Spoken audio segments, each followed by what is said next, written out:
Blog Talk Radio.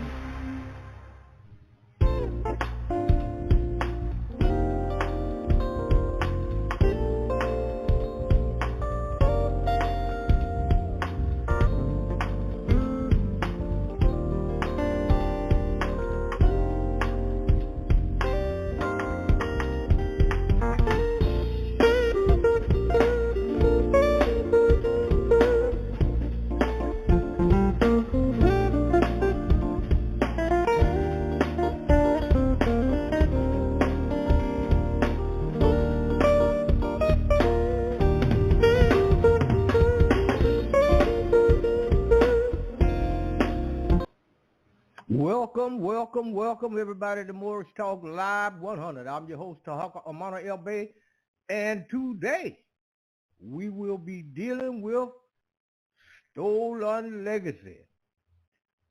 Exactly what is it that was stolen, and by whom?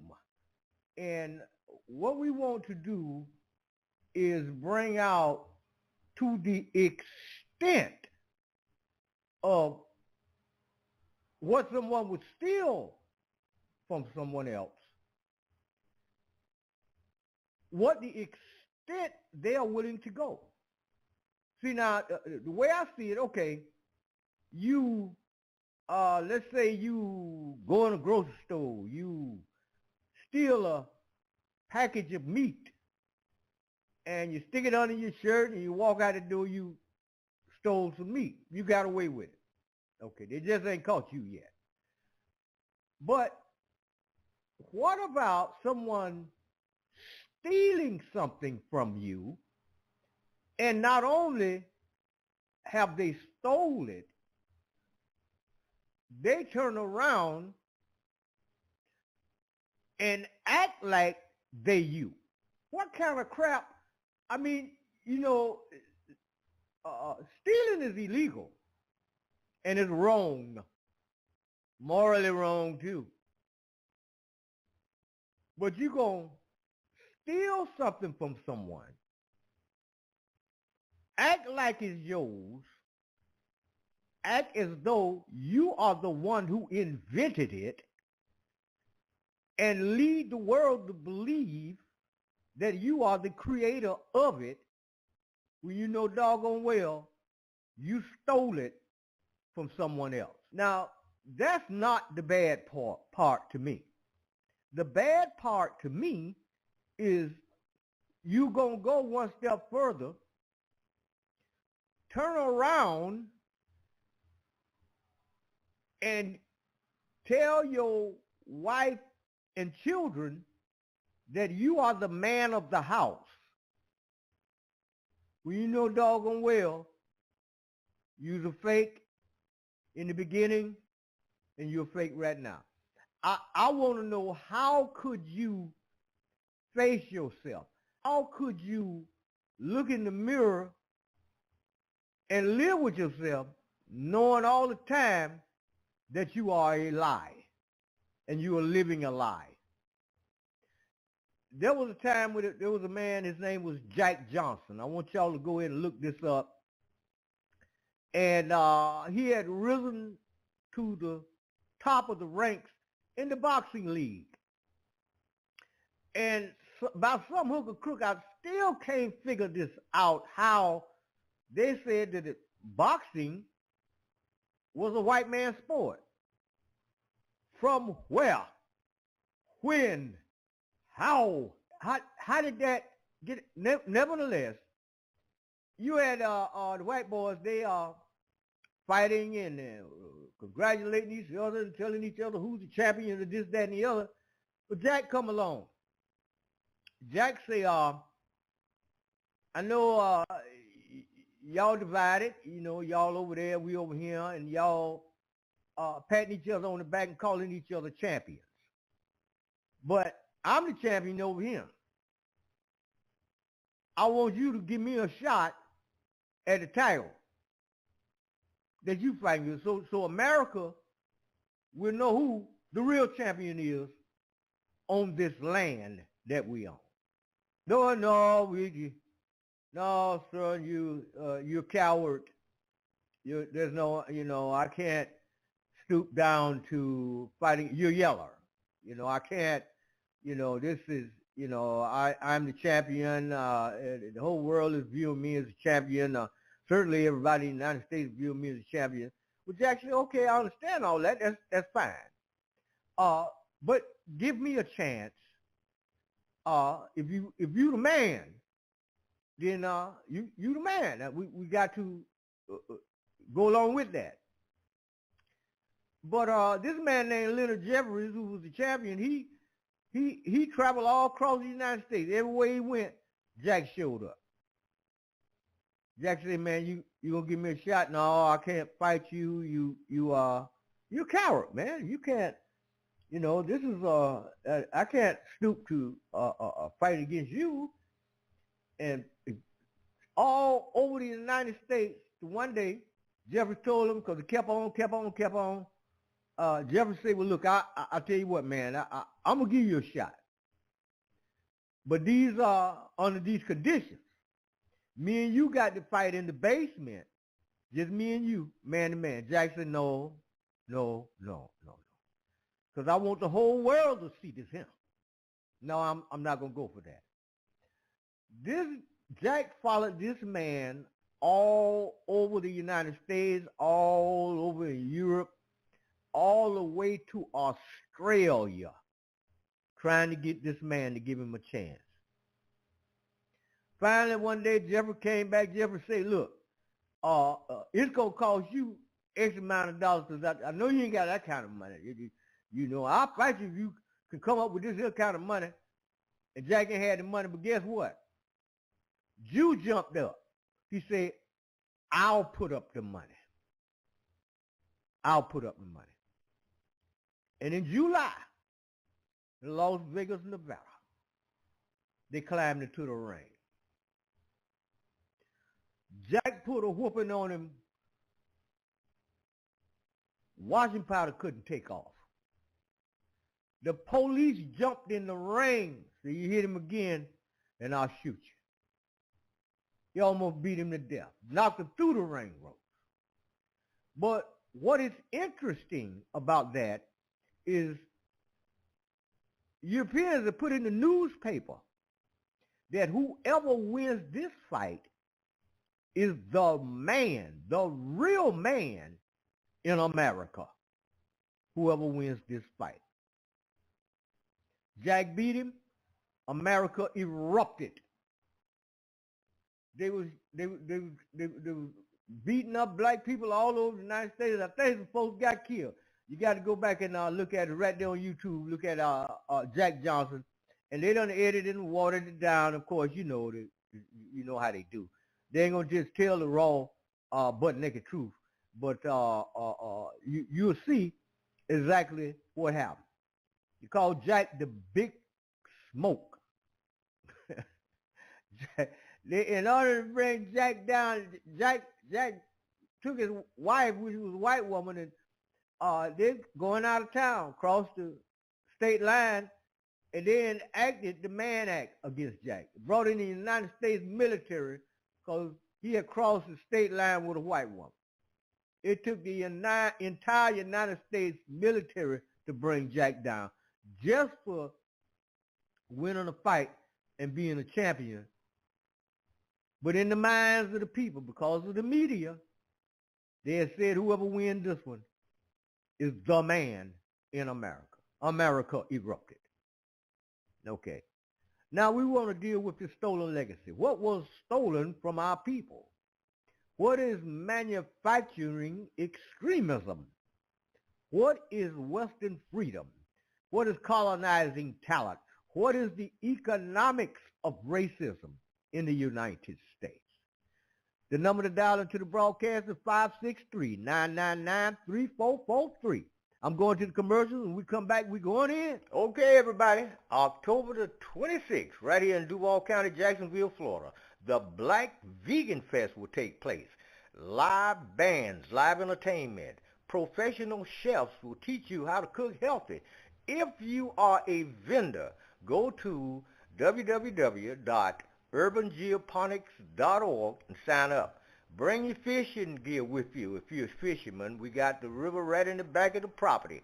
We'll teach you how to grow your own food. Teach your children how to do the same thing. You'll learn how to prepare meals healthy. There'll be fun and games for the whole family. October the 26th, the Black Vegan Fest right here in Jacksonville, Florida. Don't miss it. Make sure you got some cash with you because vendors will be on hand and they'll be selling their wares. October the 26th, the Black Vegan Fest right here, Jacksonville, Florida. Don't miss it. Be here.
All right, everybody, we're back.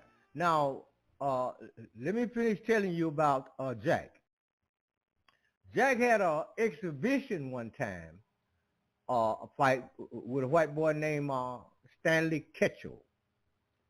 And it was just an exhibition now. This is not a real prize fight, but you know how people is. They, when the football practice come, everybody go out there, have the tailgate, and they watching to see what the team made out of. And, this exhibition stuff. It ain't no real game. But in the exhibition, Jack, he ain't trying to, do no real stuff like he would do in the ring. But Stanley, he felt like, well, this is an opportunity for me to hit the heavyweight champion hard enough to try to knock him down, and then the white man can be seen as doing something. And that's exactly what Stanley Ketcher did. He hit Jack, caught Jack off guard, and Jack fell down. Jack got up. He said, all right, well, we're going back. But Jack threw a thunderous right. Knocked Kitchell flat out. And if you watch the footage, you'll see Jack take his glove and wipe the other glove.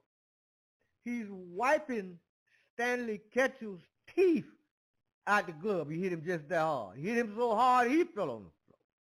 Knocked his teeth out of his mouth, stuck inside the glove. It is important for you to know who you are. There's an old saying, man, know yourself. And now keep in mind that the newspapers that stated whoever wins this fight is the real man in America. That has never been retracted. They done everything they put in front of Jack. Jack flattened to Jack just got tired. He's fighting against them, fighting against racism, fighting against the United States military. Jack said, man, the hell with this, man. I done enough. I'm finna get up out of here. But let's look at the extent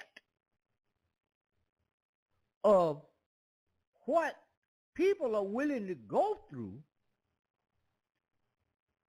to steal your legacy.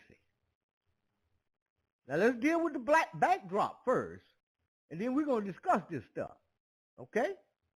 Here we go. An Arab has no superiority over a non-Arab, nor does a non-Arab have superiority over an Arab. A white man has no superiority over a black man, and a black man has no superiority over a white man. No one has superiority over another except by piety and good action. He made it clear that the true measure of a person's worth is their character and their conduct, not their lineage or their ethnicity or their appearance. Islamic supremacism carries a universal invitation to all of humanity. It's not about excluding or marginalizing others. It extends an open hand to all individuals, inviting them to join the Ummah, the community of believers, and to live according to its moral and ethical principles. I mean, look at the global Muslim community. It's a tapestry of diverse and multicultural backgrounds, encompassing people from all races, all ethnicities, all nations. Islamic supremacism is a rejection of every warped supremacist ideology that the West believes. You claim these talents and creativity as American, but the people themselves, whose talent and creativity it was, were all people from people whom America abused and treated like nothing. They came from people who your society and your system treats as if they have nothing to contribute. Yet their contributions are the only things that gave you any kind of culture at all. They don't represent America. They overcame what America did to them. And even still, more often than not, they died penniless. This is a colonizer mindset. Record producers, agents, lawyers, publishers, what have you. These groups of talentless leeches who feel entitled to get rich off of the creative resources of others. They're exactly the same as colonizers who feel entitled to get rich off of the raw minerals and the natural resources in, say, Africa or Asia, the Middle East, Latin America, and so on. It's the same mindset. You yourself offer nothing. You contribute nothing. You create nothing. You just exploit and use and devour. It's parasitic. So, I mean, look at America. Whatever unique cultural contribution that's come from America, it's come from the poor, from the underclass, from African Americans, from poor whites, from immigrants, and so on. From gospel music to blues music to R&B to jazz, rap, and hip-hop, and so on. And then on the other side of the coin, bluegrass, country music, rockabilly, rock and roll, and so on. All of these things came from the poor, from the working class. And from John Steinbeck to James Baldwin, your best writers all emerged from poverty and deprivation. Historically, the same goes for most of your acclaimed athletes, your entertainers, and your performers. And then your style and fashion and slang and everything. Creativity has always come from the poor. The rich mine the resources of their talent the same way that they would mine copper or lithium or gold, and then profit from it, enrich themselves, and claim it and act like it's part of their own greatness. Your so-called war on terror was nothing but a program for manufacturing terrorists. Your war on extremism was a project for creating extremists. This is what you've done in your own countries, and this is what you do in our countries, because you decided that the new rationale for the wave of colonization over the last 20 years and the wave of domestic controls in the West, the rationale was going to be Islamic extremism. So the only way to make that rationale plausible was to create Islamic extremists, because Islam itself does not create extremists organically, so you manufactured them. You did that in the West, you did it in our countries, and you're doing it right now.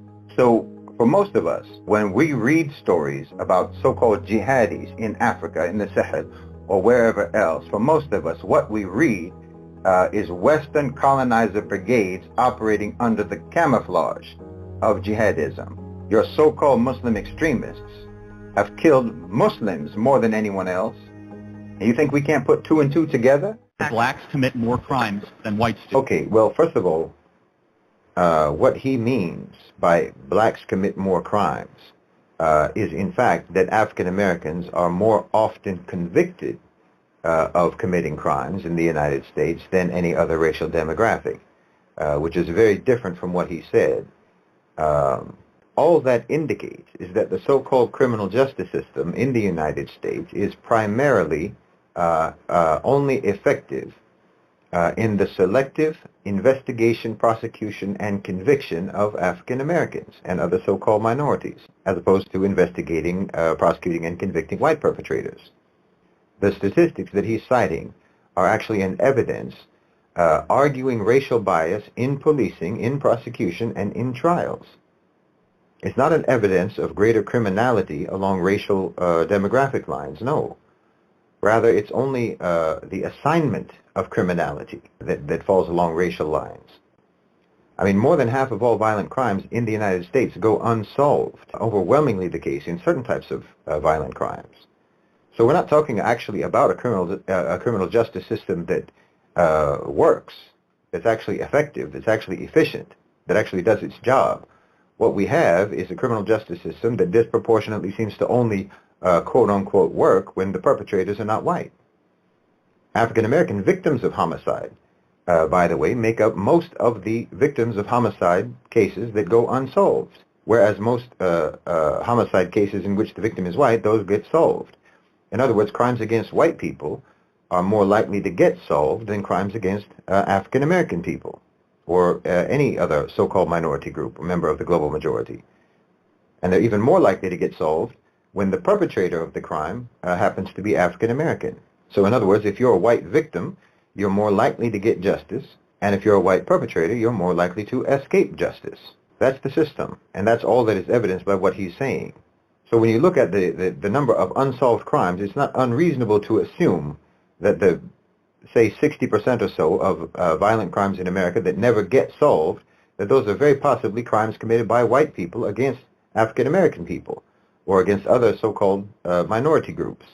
So rather than saying blacks commit more crimes than anyone else in America, it would be more honest to say that no one who commits a crime in America is more likely to be punished for that crime than an African American. And in fact, it's also more likely for an African American person to be wrongfully convicted of a crime of which they are accused. And it's more likely for them to even be punished for that, even when they have been proven innocent. And you can look at the case right now of Marcellus Williams.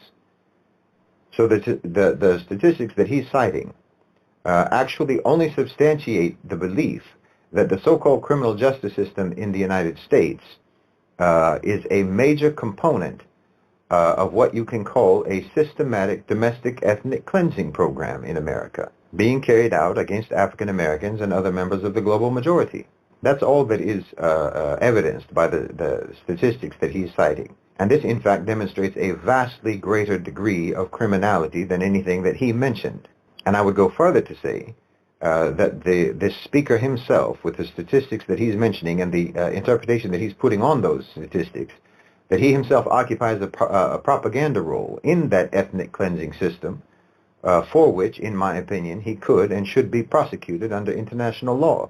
So I really would hope that people would take this more seriously and understand the gravity of what so-called minority groups, members of the global majority, what they are facing and what they are enduring and the human rights violations that are committed against them in the United States, that you would take that more seriously, so that when you see someone who is clearly playing a propaganda role in support of what, again, does constitute an ethnic cleansing program in America, when you see someone who is occupying a role of propaganda in support of that system, normalizing that system, justifying that system, rationalizing that system, understand that this person is a criminal. And inshallah, one day they will face justice for that, and should not be regarded simply as someone who is airing offensive or controversial views. No, you should take this more seriously, and not simply use it as an opportunity to have a debate with someone like this. They shouldn't be debated, they should be prosecuted. All right, we're back.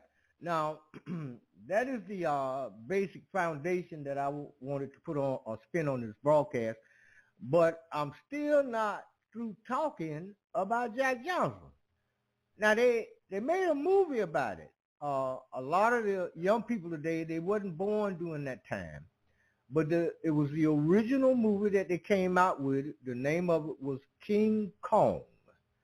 It was a story about this giant gorilla that they went and found with this island somewhere that nobody didn't know about it. And the gorilla got with the white woman, played by a woman named Fay Ray in the original movie King Kong. And they went and captured King Kong, brought him to New York, and then they killed him in there. Because he was this awful, awful gorilla that they took from his own land, and he was powerful and strong, so it took the entire nation, the entire the United States Air Force, to destroy this creature who was only trying to live. And but look at it from that perspective. That was the story of Jack Johnson. Now, when you do the documentary about Jack Johnson, you will see this evident in what they was doing. And they do the same thing today. They show you stuff, and you just think it's something that they are showing you, but not really. They're showing you something, so you will know what happened and what's this, that, and the third. Hold on a minute. We're going to the commercial. We'll be right back. Then we're going on down in a little bit more of this. Let me make sure I got this one right also. Someone tells you that you must pay them money about your children in the form of child support. They also say they would suspend your driver's license. And they said they would garnish your wages. Who were they talking to? A debtor? Or did they make the mistake and say it to a creditor? When you got married, they said it was a part of that also. Request my free report at tarhakadebtelimination.org. That's tarhakadebtelimination.org. Let's have some fun. If you'd like to contact us for my free report, and I'll rush it straight to your email box. What about this banking stuff? What's going on in the United States? I tell you what, request my free report at tarhakadebtelimination.org. Peace. Okay. Now, before we go down into a tiny, tiny speck of what was stolen, here's the title of the broadcast, Stolen Legacy. I want you to look at the extent that one man will go do in order to steal something from somebody, and act like he created it or he invented it. It is one of the most amazing things that I've ever seen in my life. And people actually do this. Do you know that you have people who actually want to be you? They literally want to be you. There have been people who have stolen the identity of other people and walking around in with the person's name and acting like they the person, and this is some real bad stuff here, man. This is I be trying to figure out if you've done something like that, how could you face your own children knowing that you are fraud? You know you are fake. You know you ain't you know what. You know that, but yet and still you would do it. What kind of person would do such a thing? I don't know nobody else that I want to be other than me. I don't want to be no actor. I don't want to be a Denzel Washington. I don't want to be none of that. I don't want to be no Michael Jordan. No who the football player is. I don't want to be no Walter Payton. I just want to be me. You know, but I'm trying to figure out what compels an individual try to assume the identity of someone else. I remember one time when we was in elementary school. Elementary school, right before I was going to junior high school, we had a sister, she was a teacher. And she asked us, she said, I want you to be absolutely honest with yourself. Do you wish that you was white? And everybody in the classroom was looking at her like, what the hell? What? Well, I want you to be honest. We're honest with you. The answer is no. What even compel you to even ask us some stupid? Man, look here. I don't, for what? I don't want to even entertain no stuff like that.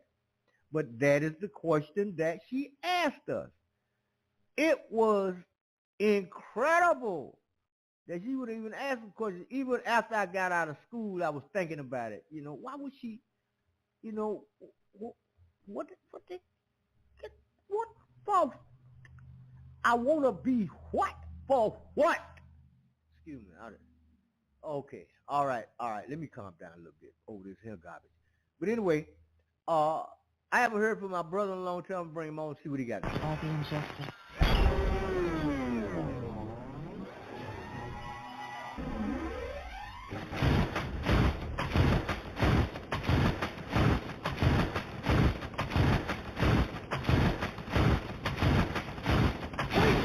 What I was showing him was this picture here of these statues that were found over in Egypt, Upper Egypt, of black men that were placed there or carved out of solid granite thousands of years ago.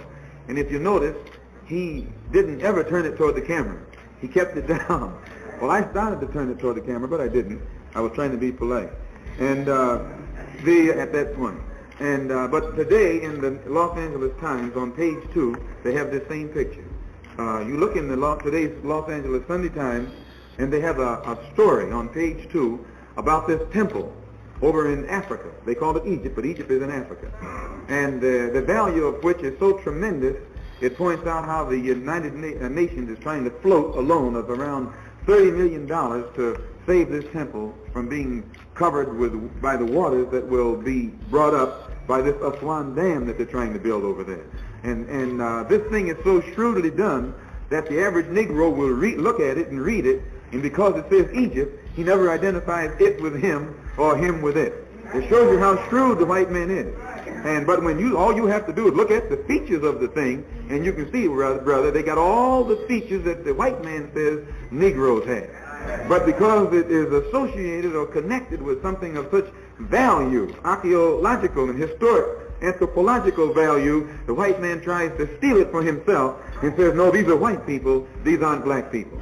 And look at this for yourself. Look closely at it, and then, and if you notice, you'll also read in there where the United States is on record as being against putting out the money necessary to save this archaeological wonder. They're against it. And it tells you in the paper that they're against it. They want to let it go on and go beneath the waves. There was a time when America would be for preserving something like that. Because in those days, the black man was so dead mentally, he could look right at it and wouldn't know he was looking at himself. He looked right at it and wouldn't know he was looking at himself. And today, when we see a black man, we know that's a black man. Whether they call him an Egyptian, a Re-Egyptian, or an Ab-Egyptian. Don't care what they call him.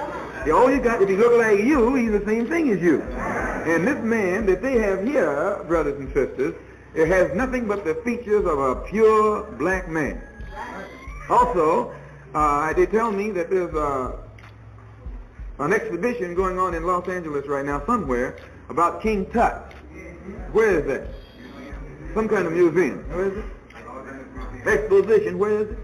Oh, Exposition Park. I saw King Tut's mummy tomb when I was in Egypt. And whether I don't know if they have the same one here, but if you go and see it, you'll find out that this King Tut, whose mummy or sarcophagus, whatever they call it, they have, it's as black as this board. And the white man knows this. Every picture that they have of King Tut, he's not brown. No, he is black, brother, just like this. And the black people who lived in that day had mastered science to such extent, had mastered chemistry to such extent that they could create colors that the dye hasn't faded to this day. Now you know this. The white man got to paint his house every year. You got to paint yours, inside and out. And you haven't got a piece of cloth at home that won't fade if you put it in the sun. But yet these black people back there could make dye that has retained the color, same grade quality, right down to the day from 5,000 and 6,000 years ago. They were master chemists. And this tomb, and I guess this mummy, is gold encrusted. They had so much gold back then. In fact, those were the people who discovered gold. They knew what gold was. White man didn't know what gold was. And they encrusted their mummies with gold and beautiful colors and just laid them there. And finally, when the white man discovered them, he was shook up and wondered, how could these people back so long ago, supposed to be dumb, know so much about so much, know so much about so many things that he doesn't know about today. And usually when he projects these findings, these wonders, these relics from the past, when he projects them into this particular society now, our poor, dumb people, number one, they usually don't go and look at it. You don't find very many Negroes in museums. No, they don't. They go to the ballpark, to the ball game. They don't even go to the zoo. You seldom find Negroes in a museum or in some place where there is something that's going to teach them something. And again, I'm not knocking Negroes saying this. I'm talking to you and me. As Minister John said, there's no strangers here today. We're having a little family chat. And when you have a family chat, you can talk the faults as well as the liabilities as well as the assets. And once you pull out these liabilities, you can correct them. You can go out to any museum and you'll find white people, white women, white mothers, white parents taking their little children through the museum, showing them this and showing them that. Why, our women don't do that. And because you don't do that, you actually leave a vacuum in the mind of your child. So now I don't know what this exhibition consists of these Egyptian relics that on display out here. But as Allah blessed me to see it when I was in Egypt at the Cairo Museum, all of these splendors that belong to that ancient civilization along the Nile that has shocked the white man are relics right out of the past of the black man. And as a rule, you don't have any white man who doesn't know this. He will only contend with you if he thinks that you don't know what you're talking about. But then when the deal goes downhill, if he won't admit that they're outright black, he'll say, well, they got black blood.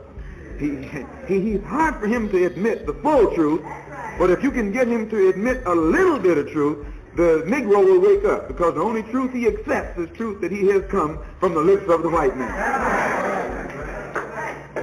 Can you understand this? So I take time to mention that quickly, and you read the Los Angeles Times. I'm not a press agent for the Los Angeles Times, but if it has something in it that's of value, it's good for you and me to go and pick it up and study it for ourselves. And save those kind of things. And then when you're in a discussion with one of these crackers who are trying to bring you and me down, drop it on him. Say, look, boss, what I found in your paper. This man look just like me. He don't look like you.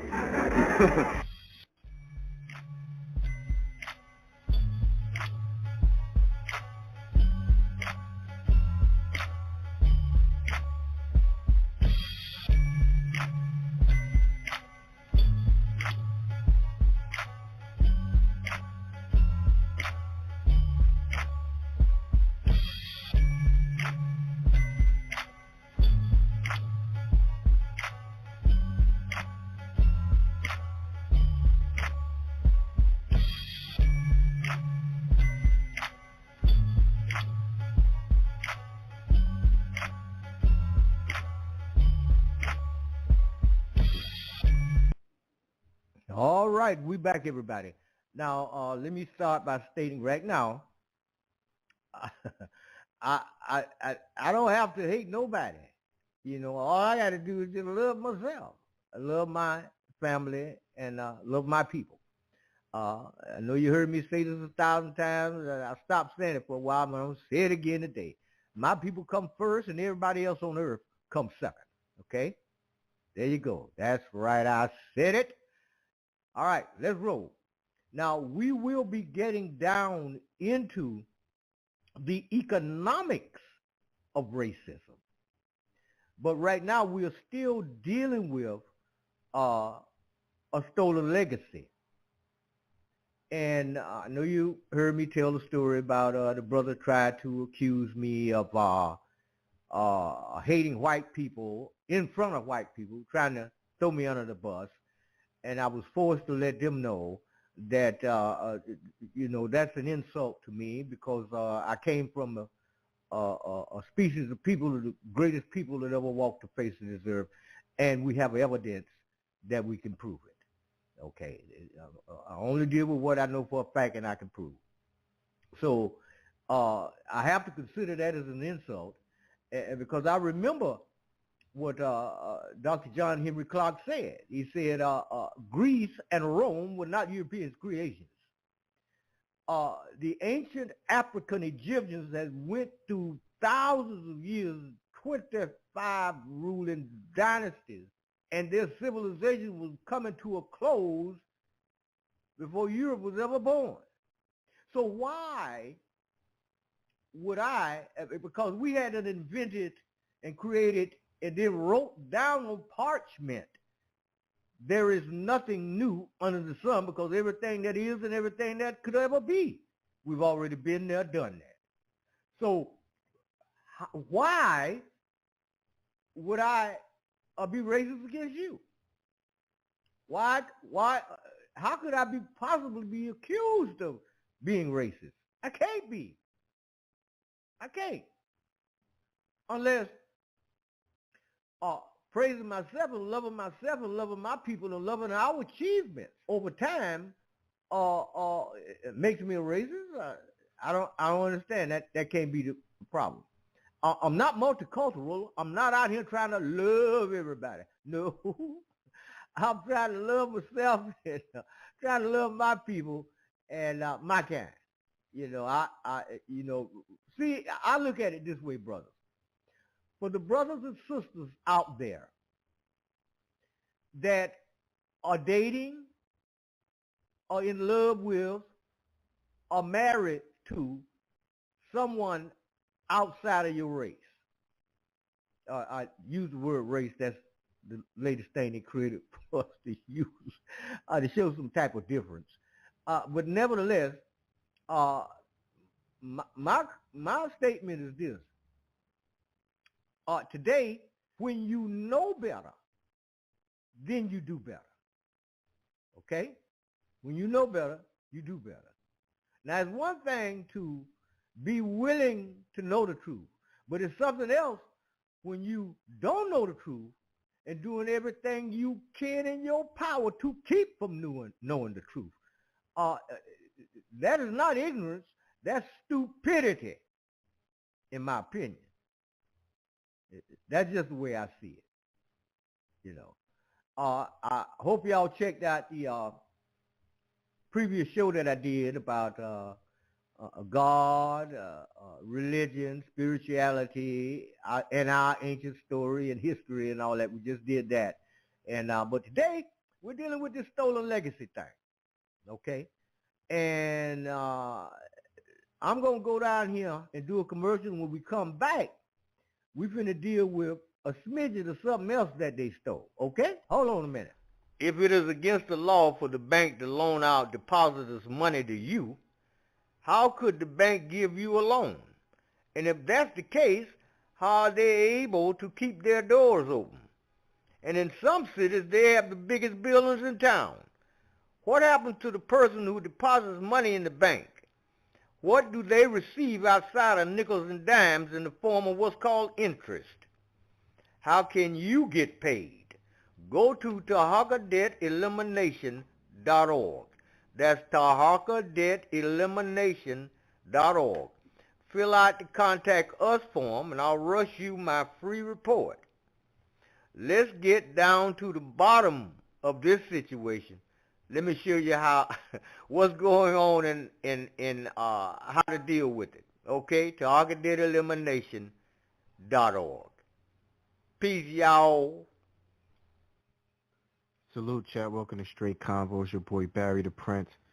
So, most of us know who Elvis Presley is, and he's called the King of Rock, so-called the King of Rock.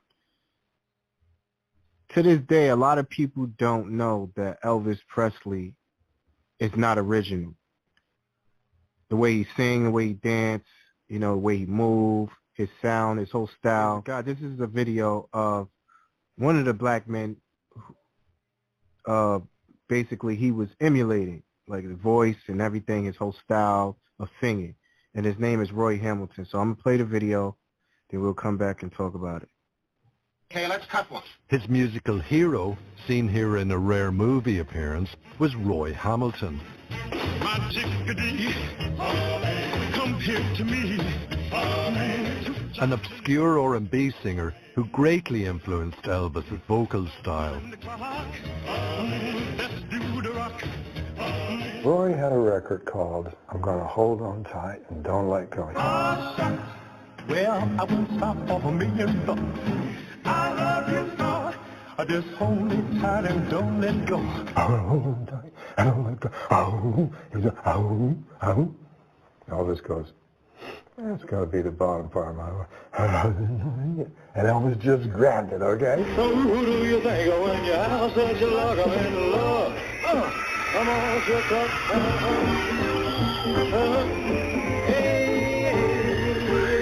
Hamilton had managed to extend his career by abandoning the youthful energy of his early R&B hits for a measured string of ballads aimed at a more mature audience, as he demonstrates here in the movie Let's Rock.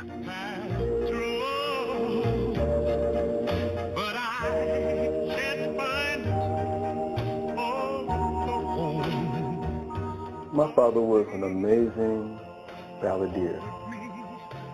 He had a great operatic. So as you can see, you know, this guy, Roy Hamilton, R&B singer, came up with that style. He was the original person who developed that type of style.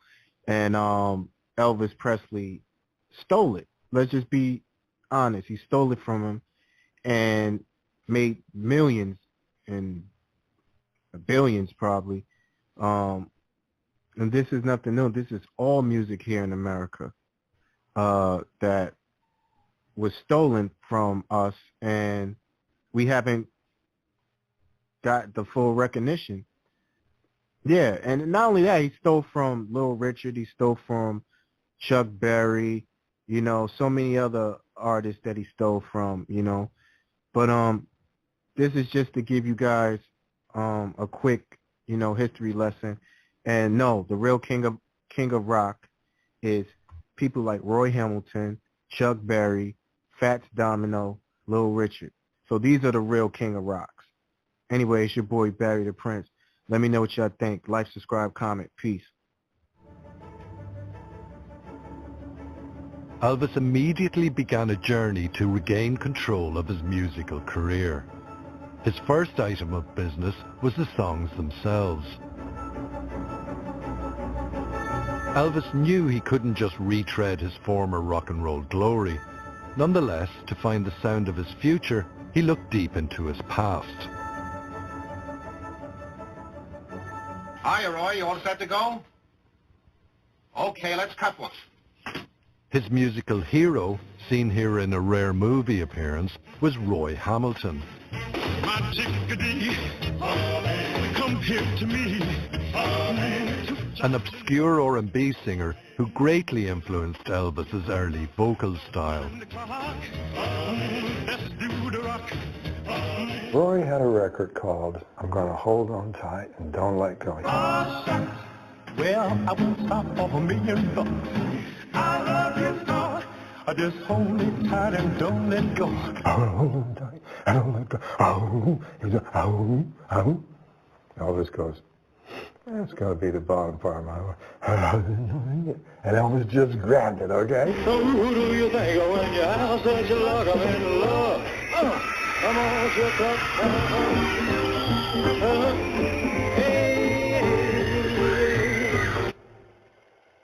Hamilton had managed to extend his career by abandoning the youthful energy of his early R&B hits for a measured string of ballads aimed at a more mature audience, as he demonstrates here in the movie Let's Rock.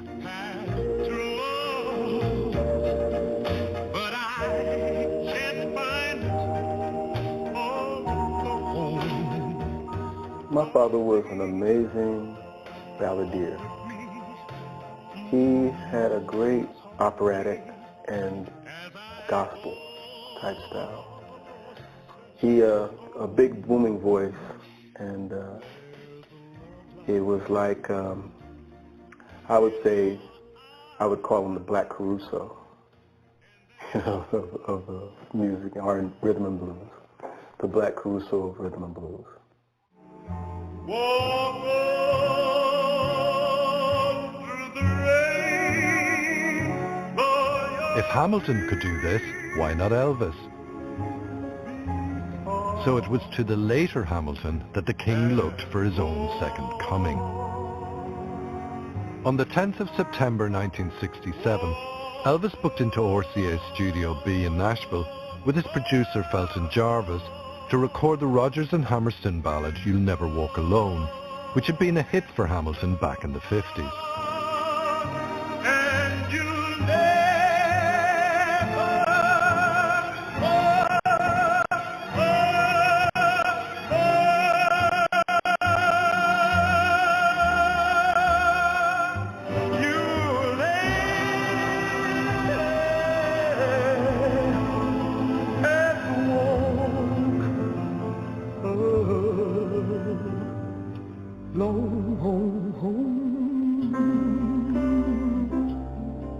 What I think Elvis took from my father is the big sound, the big voice, a strong vibrato. That gospel flavor, you know, being that Elvis was also a very spiritual person, he just kind of adapted that style, and it worked. In the 1950s, a white record producer named Sam Phillips was working on rock and roll music from black musicians across Memphis. He realized that if he could get a white person to sing this style of music, he'd be a billionaire. He tested this theory with a singer named Elvis Presley, who was an instant success. Soon, more and more white musicians were promoted, and the black musicians who pioneered the music were left behind. It was one of music's greatest ever injustices. Sam Phillips lived during a period of segregation where white people and black people were expected to live separately. However, he got to know black people and their music through working on farms in his hometown of Florence, Alabama.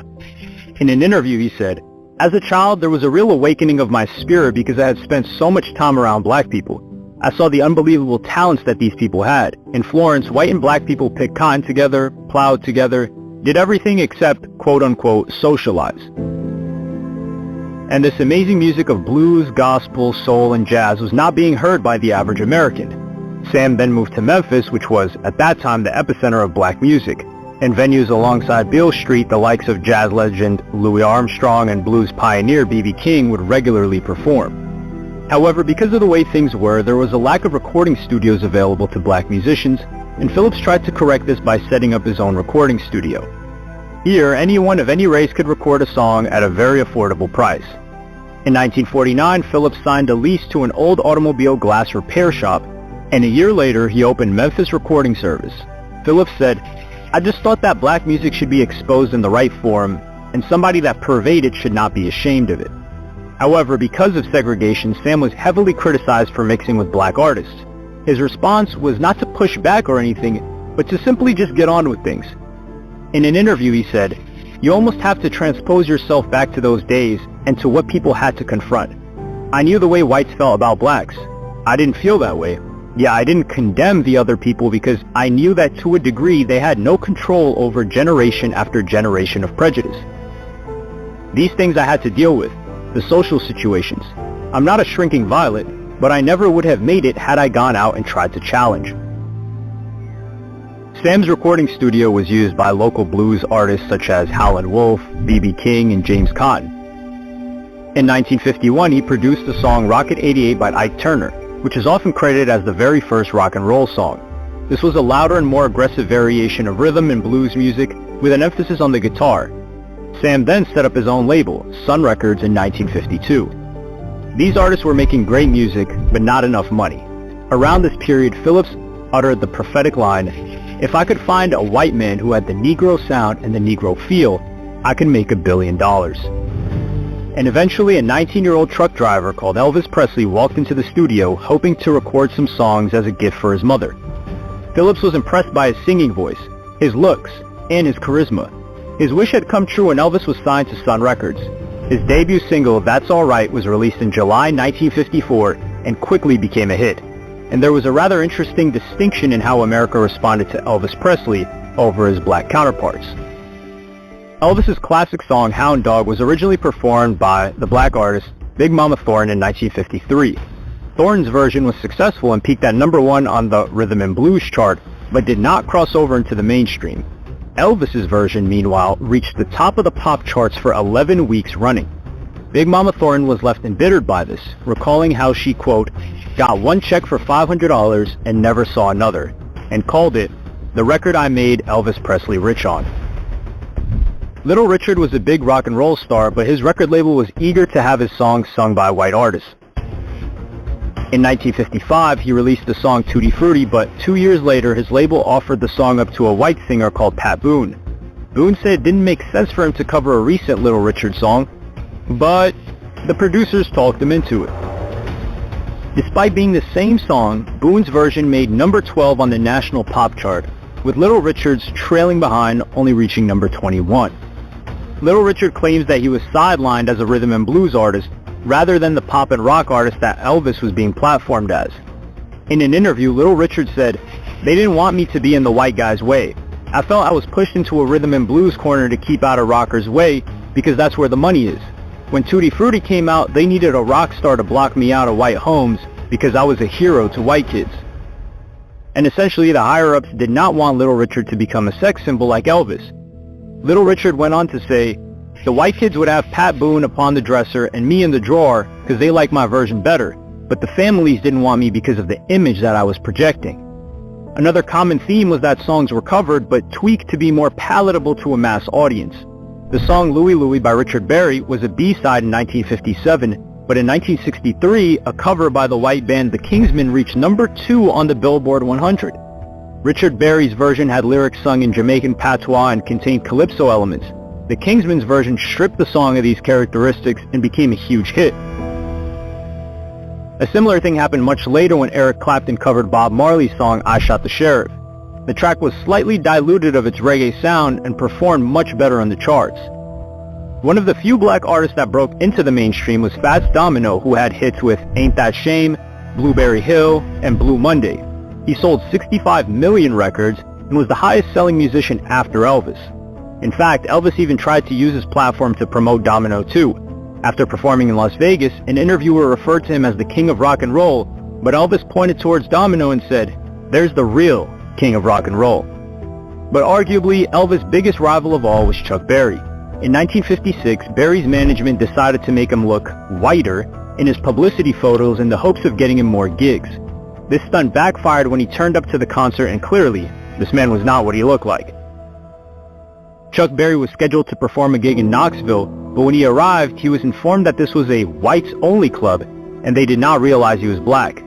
So, despite having sold out for this concert, he was not allowed to play. Bruce Pegg, who wrote a biography on Chuck Berry, said, "Elvis Presley may have become successful, like other white performers, before and since, by imitating black performers, but never once would he have felt it necessary to change his appearance and pass for black. For Chuck Berry, however, such racial ambiguity was necessary if he, like Presley, was to cultivate a white audience." And after the success of Elvis, Sam Phillips would turn from hero to villain in the eyes of many black musicians. He started mainly promoting white musicians such as Johnny Cash, Roy Orbison, and Jerry Lee Lewis. This had led many to the conclusion that Phillips had abandoned black artists. Phillips' rather unsatisfactory response to this criticism was, "When I started recording whites, I was accused of abandoning black people after getting out of them what I wanted, that I was using black people. In actuality, it was totally to the contrary. I would love to have kept recording black people, period. And I continued to record some, but not as many. My thinking was that if we could record white people that felt the emotions that were so akin to black people's emotions, this could broaden the base for the acceptance of that type of feel in music. I felt that this would not be achieved in any other way, maybe never, or certainly not as soon as it was." By the 1960s, the Beatles and the Rolling Stones were dominating the charts, and a lot of their early music contained covers from black artists. These artists were their heroes, and they were somewhat aware of how much bigger they had become than them. In 1965, the Rolling Stones refused to play on the American show Shindig unless they could be supported by Howlin' Wolf. Muddy Waters, whose song Rolling Stone is where the band got its name, was in a weird situation where he was retrospectively becoming popular because of his connection to the Stones. He famously said, "They stole my music, but they gave me my name." When Chuck Berry was being inducted into the Rock and Roll Hall of Fame, Keith Richards gave a speech where he said, "It's very difficult for me to talk about Chuck Berry because I lifted every lick he ever played. This is the gentleman who started it all, as far as I'm concerned." And while these are nice words, the disparity of wealth between the two is something to behold. When Chuck Berry passed away in 2017, his estate was worth $50 million. Not something to scoff at. But whereas today, Keith Richards has an estimated wealth of 10 times that at $500 million. During the 60s, the popularity of Fats Domino was in decline, but in 1968, the Beatles had a hit with Lady Madonna, which was Paul McCartney doing a Fats Domino impression. McCartney said, "Lady Madonna was me, sitting down at the piano, trying to write a bluesy boogie-woogie thing. It reminded me of Fats Domino for some reason, so I started singing a Fats Domino impression.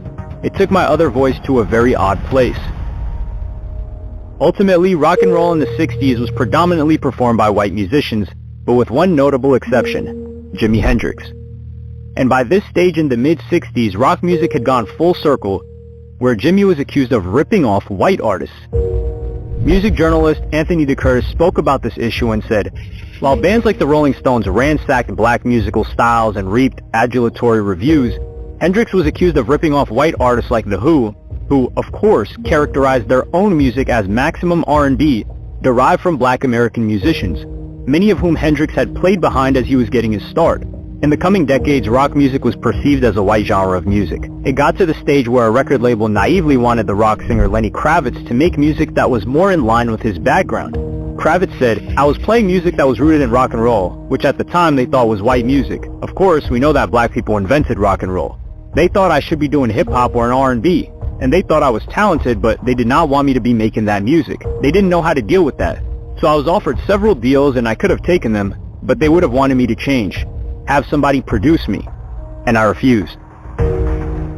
As hip-hop began to grow, there were reasonable concerns that history might repeat itself, especially when Eminem saw unprecedented success in the early 2000s and became hip-hop's Elvis. But Eminem's success was not followed up by other white artists, and instead, the likes of 50 Cent, Lil Wayne, and Kanye West would come to the forefront. Hip-hop, for now at least, and likely for the rest of time, is still firmly attached to its roots.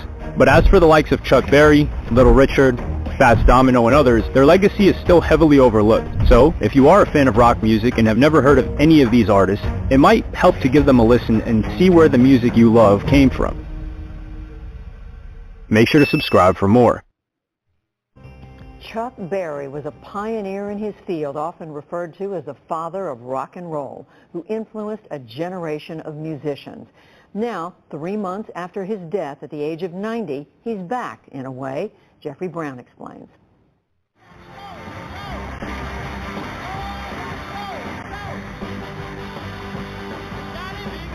You know it when you hear it. Beginning in the mid-1950s, Chuck Berry helped define the sound and look, the attitude and raw power of rock and roll. The man is now gone, but his music lives on in a new album titled Chuck, Berry's first album since 1979. He'd worked on the project off and on for several decades, and on his 90th birthday, 5 months before his death, had announced its imminent release. So here's one of his Cadillacs. Yes. I was joined recently by the star's son, Charles, and grandson, Charlie, at the National Museum of African American History and Culture for some personal memories of the man and his music. This is a guy that when he was a little boy, he sold vegetables off a cart with his father. This is a man that worked at a General Motors plant, not assembling the cars, but as a janitor. He heard from other people the significance that he brought to the table, but he didn't really dwell on that. I remember in elementary school, I'd have teachers coming up to me like, "Who's your grandfather?" I'd be like, "Papa." They're like, "That's so cool." Did you have any idea who your grandfather was in, history? I always knew he played the guitar, but I didn't think he was like this bigger than life person to everybody else, because he's just Papa. Yeah. Oh boy, did he play the guitar, huh? Oh yes. Oh yeah. yes. Yeah. In fact, both Charles and Charlie also play the guitar and had the chance to play with Chuck. Charles is part of the band for many years. Since Chuck's death, they've played on, here just recently promoting the new album on The Tonight Show. The album charts Chuck Berry's life in stages, an autobiographical epitaph of sorts. In the song Big Boys, he returns to his childhood with the ambitions of a teenager. I wanted to do things the big boys do. While the Eyes of Man describe the wisdom of women in his life. Men will praise her cause an omen.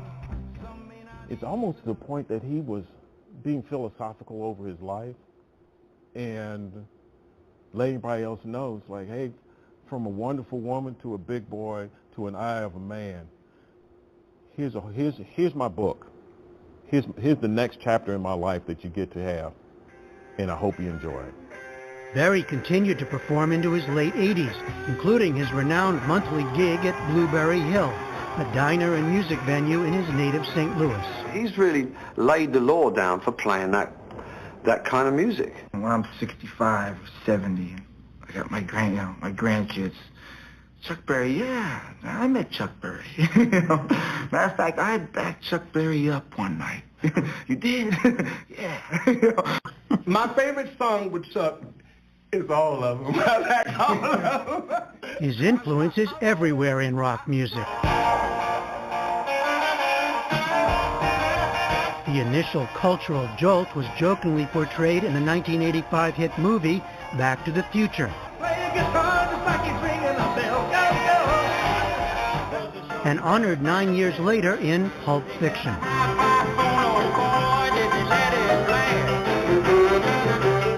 Rock and roll has such a firm place in cultural memory. Kevin Strait is a musical historian and curator at the museum. He's one of the primary sonic architects of rock and roll, so he helped establish this art form that we all know and love, and that really sort of took over the world. At its helm really was this young musician from St. Louis, and he really sort of helped to sort of establish the template for how rock and roll should sound.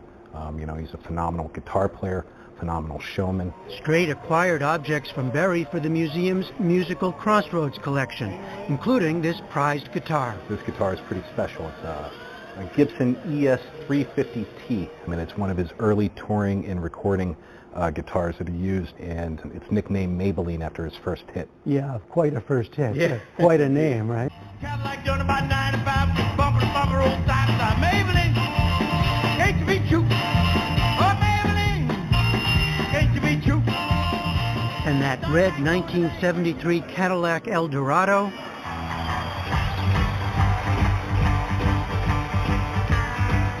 Berry drove it on stage in 1986 for his 60th birthday and the filming of the documentary Hail, Hail, Rock and Roll. That was at the Fox Theater in St. Louis, which had denied him entry as a child because he was black. And my forefathers, a few blocks away, were sold on the civil courthouse steps. Sold. Now that's a big change. It was difficult, absolutely, but, you know, as opposed to, like, man, these white people are just, they're playing me. My God, I can't. Nope. My dad took it as, oh, so you tell me I can't go in the front of this venue to play in front of this crowd? Okay, I'm going to keep writing my music. They're going to change it. I'm going to make it, I'm going to make a scenario where the people that are listening to my music are having such a blast that skin color becomes irrelevant. So how do you see what your grandfather, what he went through and what he achieved? Go from selling out a packed house to then being told you can't stay in this hotel room. And it's like, that probably would have left me pretty bitter throughout the rest of my life. But I don't know, just what he's done with his music and everything, it's just that much more amazing because he was able to do it during that time. Oh, well, look at here now, this just makes my day. A pioneering life that had dramatic ups and downs for sure. Now Chuck, the album, adds new music to what was already an enormous legacy. For the PBS NewsHour, I'm Jeffrey Brown in Washington.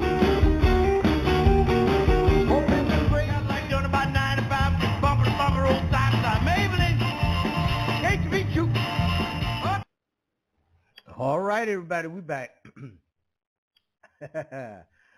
A little teeny weeny bit of a stolen legacy. I remember I took my garage and turned it into a gym. I filled it with machines to work out with. Bought about 950 pounds of raw steel Cadillacs and benches and rowing machines, you name it. I had it. Bicycles, wind tunnels, the whole nine. But then I done that for the young men in my community, but this was for Moors only. Okay, you follow me? It was right there at my home. And well, we had a brother around here, and every time I see him, they call themselves working out in some little crude fashion down there. They doing push-ups and they exercising on the trees and all of that. So the brother came to me one day. He said, man, could I come down here and work out with you? I said, yeah, you sure can, man. I said, you're a Moorish brother, sure can. He said, okay. So he come on in, he worked out. After we got through working out, he said, man, I got a partner. I said, okay, well, who's your partner? He said, the white boy, he live around. I said, no. I said, this is for Moors only. I said, this is for Moors only. You don't bring nobody else, just you. Unless you got another Moor, you can bring him down. And the sign on the door say private gym. But anyway, he went and told the white boy what I said. White boy got upset. Next thing I know, here comes the Popo. Popo come around, pull up in front of the gym, and I'm in there working out. He come up there, and I had created a double lat machine. Now, for those of you who work out and pump iron and stuff like that, you know what a lat is. It's a pulley. And usually you see a single lat, but I created a double lat, and I call it the gorilla machine.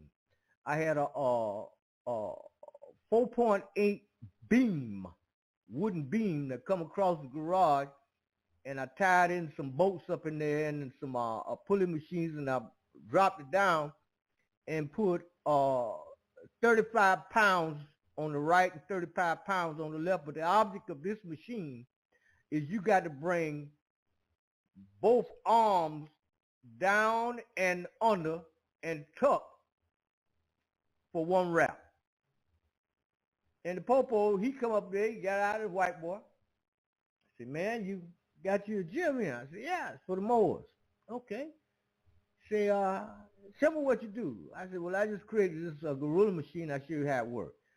So I got up there and I done it. I made it look easy as pie.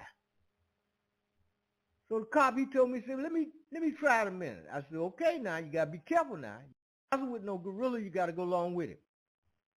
Man, he grabbed it. He going to try to use force against the machine. He's shaking, the badge shaking, the pistol shaking, the garage shaking. I said, hold on, man.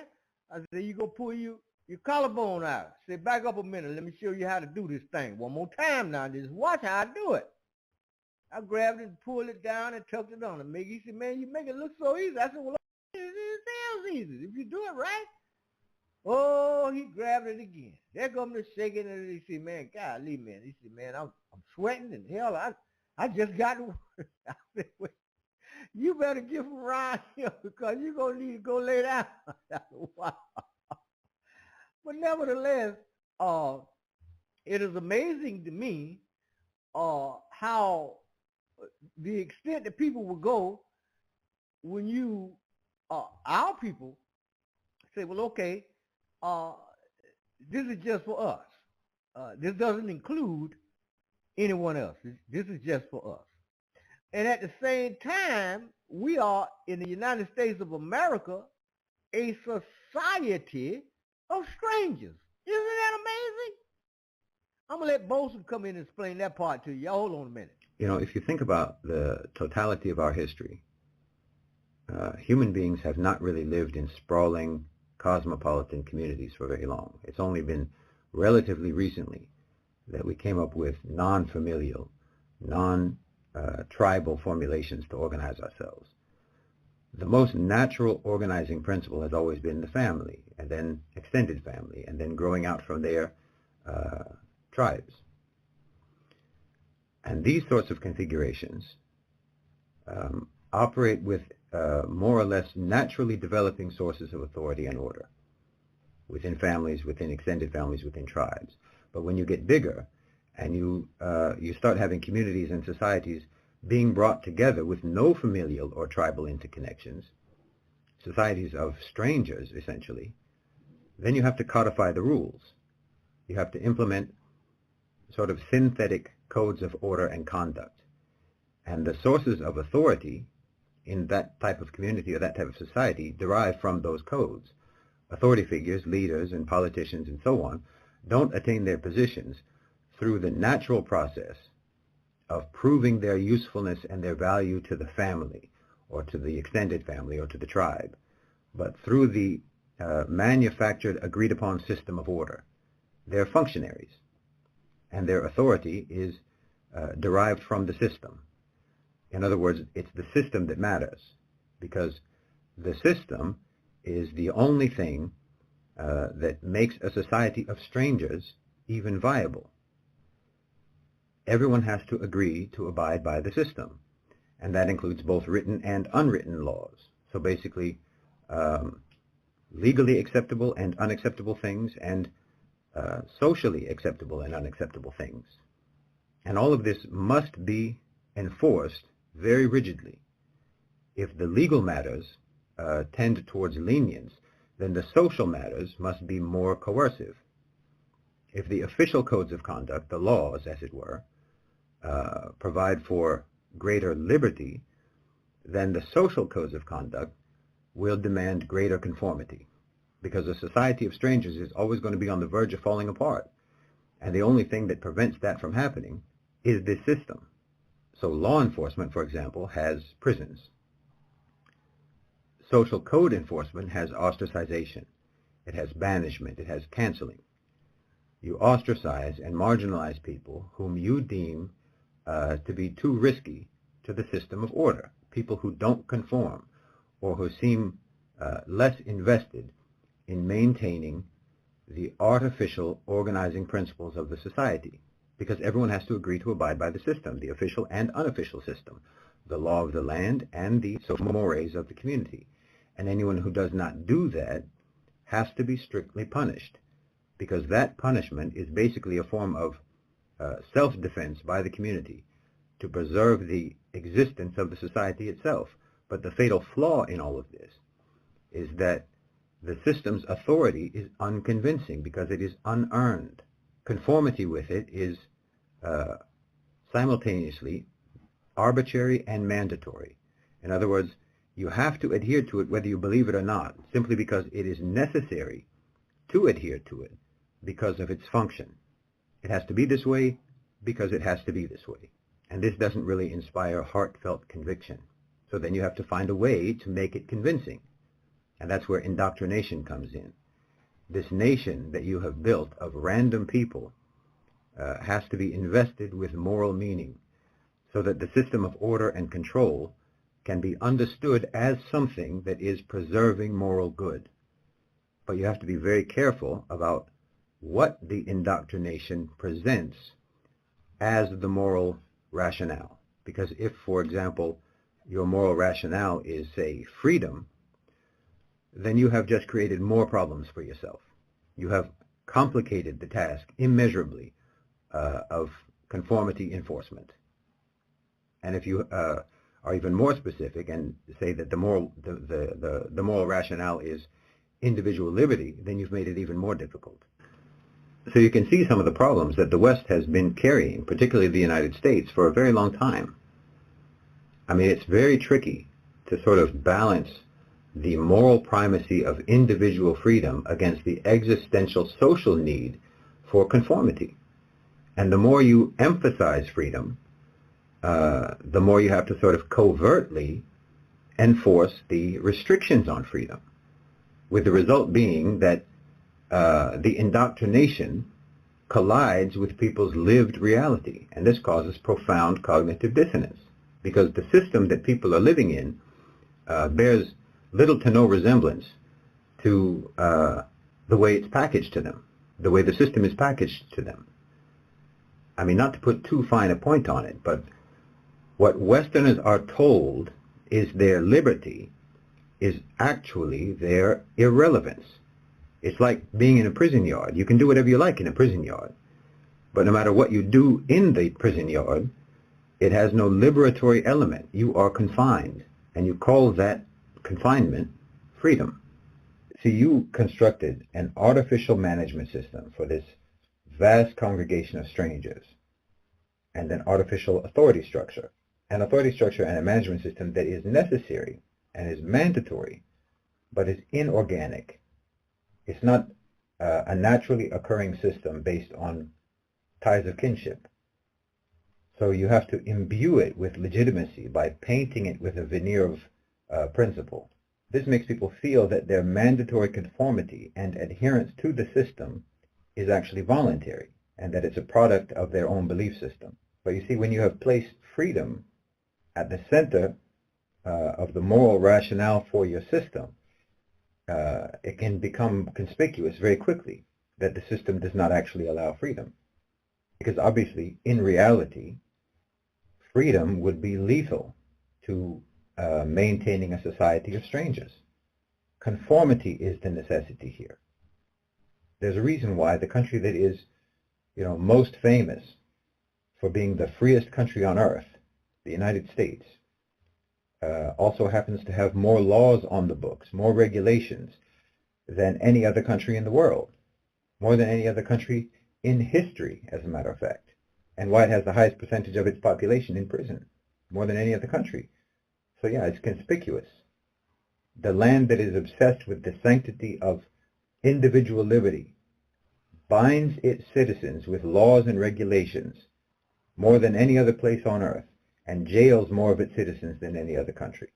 But to maintain the illusion, you're given freedom in what does not matter. You're given freedom in what does not touch the system of management and control. Freedom in trivial things. Freedom in whatever will distract you from your actual lack of freedom. Freedom to choose between, 50 kinds of toothpaste. Freedom to watch pornography. Freedom to fornicate. Freedom to commit adultery. Freedom to be homosexual. Freedom to get drunk. Freedom to get high. On and on. Freedom to do all of the things that a more traditional, familial, tribal social structure would not allow, because that sort of a structure has an interest in you being a moral, mature, virtuous person, a serious person, a person who brings honor and nobility to your people. So freedom in the West is a euphemism for irrelevance. So you can be a man in lipstick and high heels because ultimately you don't matter. You can get high. You can be promiscuous. You can play video games for 10 hours a day. You can binge watch entire seasons on Netflix in one sitting because you don't matter as a person. But you better get up when your alarm clock goes off when it's time to go to work. Wear your seatbelt, follow the traffic laws on your way to work. Don't drive in the wrong lane. And comply with all workplace rules once you get there. Don't say the wrong thing, don't make the wrong joke, and don't take too long in the bathroom.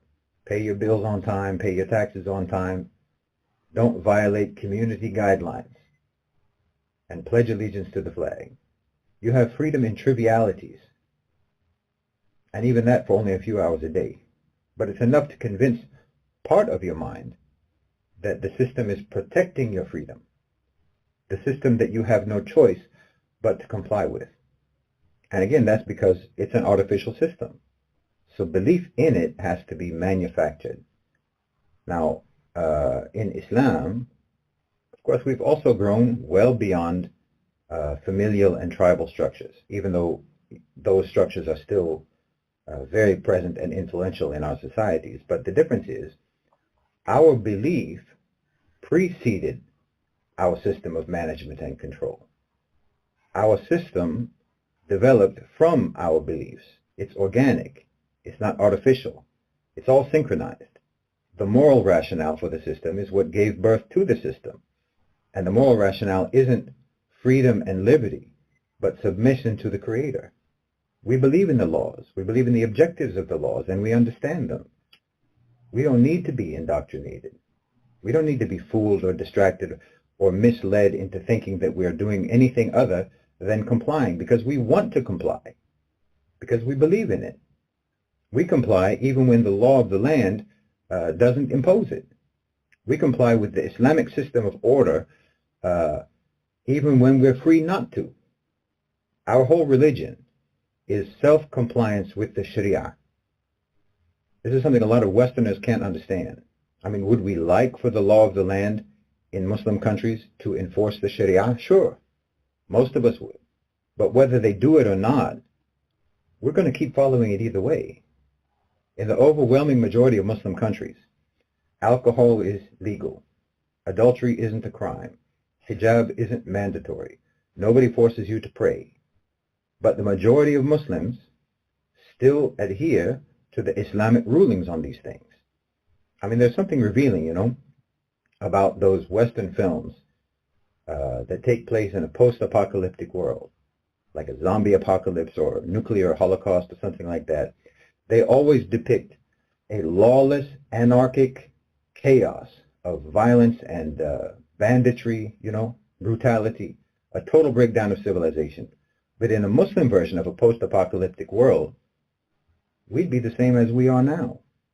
Our societies would still function the same way. We'd keep following the same rules that we do now. No civilizational breakdown. And we know this because a lot of our countries are already suffering post-apocalyptic conditions thanks to the West. The destruction and the desperation that you yourselves imagine would cause your people to lose their minds. Millions of Muslims have already experienced and are experiencing today, and they are adhering to the same social management system, the same moral code that they were following before your bombs fell. Those types of movies, you know, those scenarios, and things like the Purge movies, it shows how much you actually distrust yourselves with freedom, that you think you can't behave properly if you had freedom. It terrifies you, but we'd be fine. Muslims have an infinitely greater capacity for the responsible exercise of freedom than the West. Okay, everybody, we're back. And I want to state that all too often we talk about America, the United States, we talk about Africa and what's going on over there and all of this stuff. But let's take a look at the Pacific Islanders for a moment. I want them to know that we haven't forgotten about you. We know you're there, and we want to address some historicity a little bit about you. Okay? Hold on. Hey, what's up, YouTube family? I hope you guys are blessed. Today's Wednesday. You know what? I just want to decide to drop some content before the night is over. Today we're going to talk about the beautiful black people of the Pacific Islands. Yes, the original people of the Pacific Islands were indeed black Negritos. So we're going to get into some of that information. The book that I'm reading is When the World Was Black, The Untold History of the World's First Civilizations, Prehistoric Culture, Part 1. I've made plenty of content based on this book, and I'm going to go ahead and continue with the Pacific Islands. Pacific Islands, the black and brown islands. I have remarked that in the maritime world, the Pacific Islands, Sumatra and Java, are the only large islands where the Negritos have left no other race traces than some doubtful mixed breeds. Armand de Quadrifagus, the Pygmies. The Pacific Islands are a visual paradise. Their beautiful, pristine natural landscapes are so awe-inspiring that they provided the backdrops for just about any feature film that takes place in the land before time kind of setting. There are the islands everyone knows about, like New Zealand, Hawaii, and Fiji, but those are really only the tip of the iceberg. In fact, those islands only carry about 2% of the history of the Pacific Islands, partly because their history doesn't go back as far, but also because there are simply so many other islands to consider. In fact, there are so many islands in the Pacific that people normally discuss them in groups, like Melanesia, Micronesia, and Polynesia. Polynesia alone consists of over 1,000 islands, all settled and resettled by different waves of original people. Almost all of them were ultimately taken over by Europeans through colonization or conquest. All of these stories, some more tragic than others, begin based upon a black foundation. The islands, over 10,000 in all, were originally settled by members of the ancestral human population who became the DPP, basically pygmies. Many were later settled by Australoid people, and many more were even later settled by Mongoloid people. Some of these people ultimately traveled from the Pacific Islands into the Americas. In the Negro in the New World, Sir Harry Hamilton Johnson writes, "To this day, dwarf Negro people survive in the Far East. The Samang in the forest of the Malay Peninsula and the Aita in the Philippine Islands. There are traces of the passage of a Negroid people through Sumatra and Borneo, and the island of Timor and marked Seoul in the New Guinea, though here they have mingled with the Australoid and have produced a well-marked Papuan race.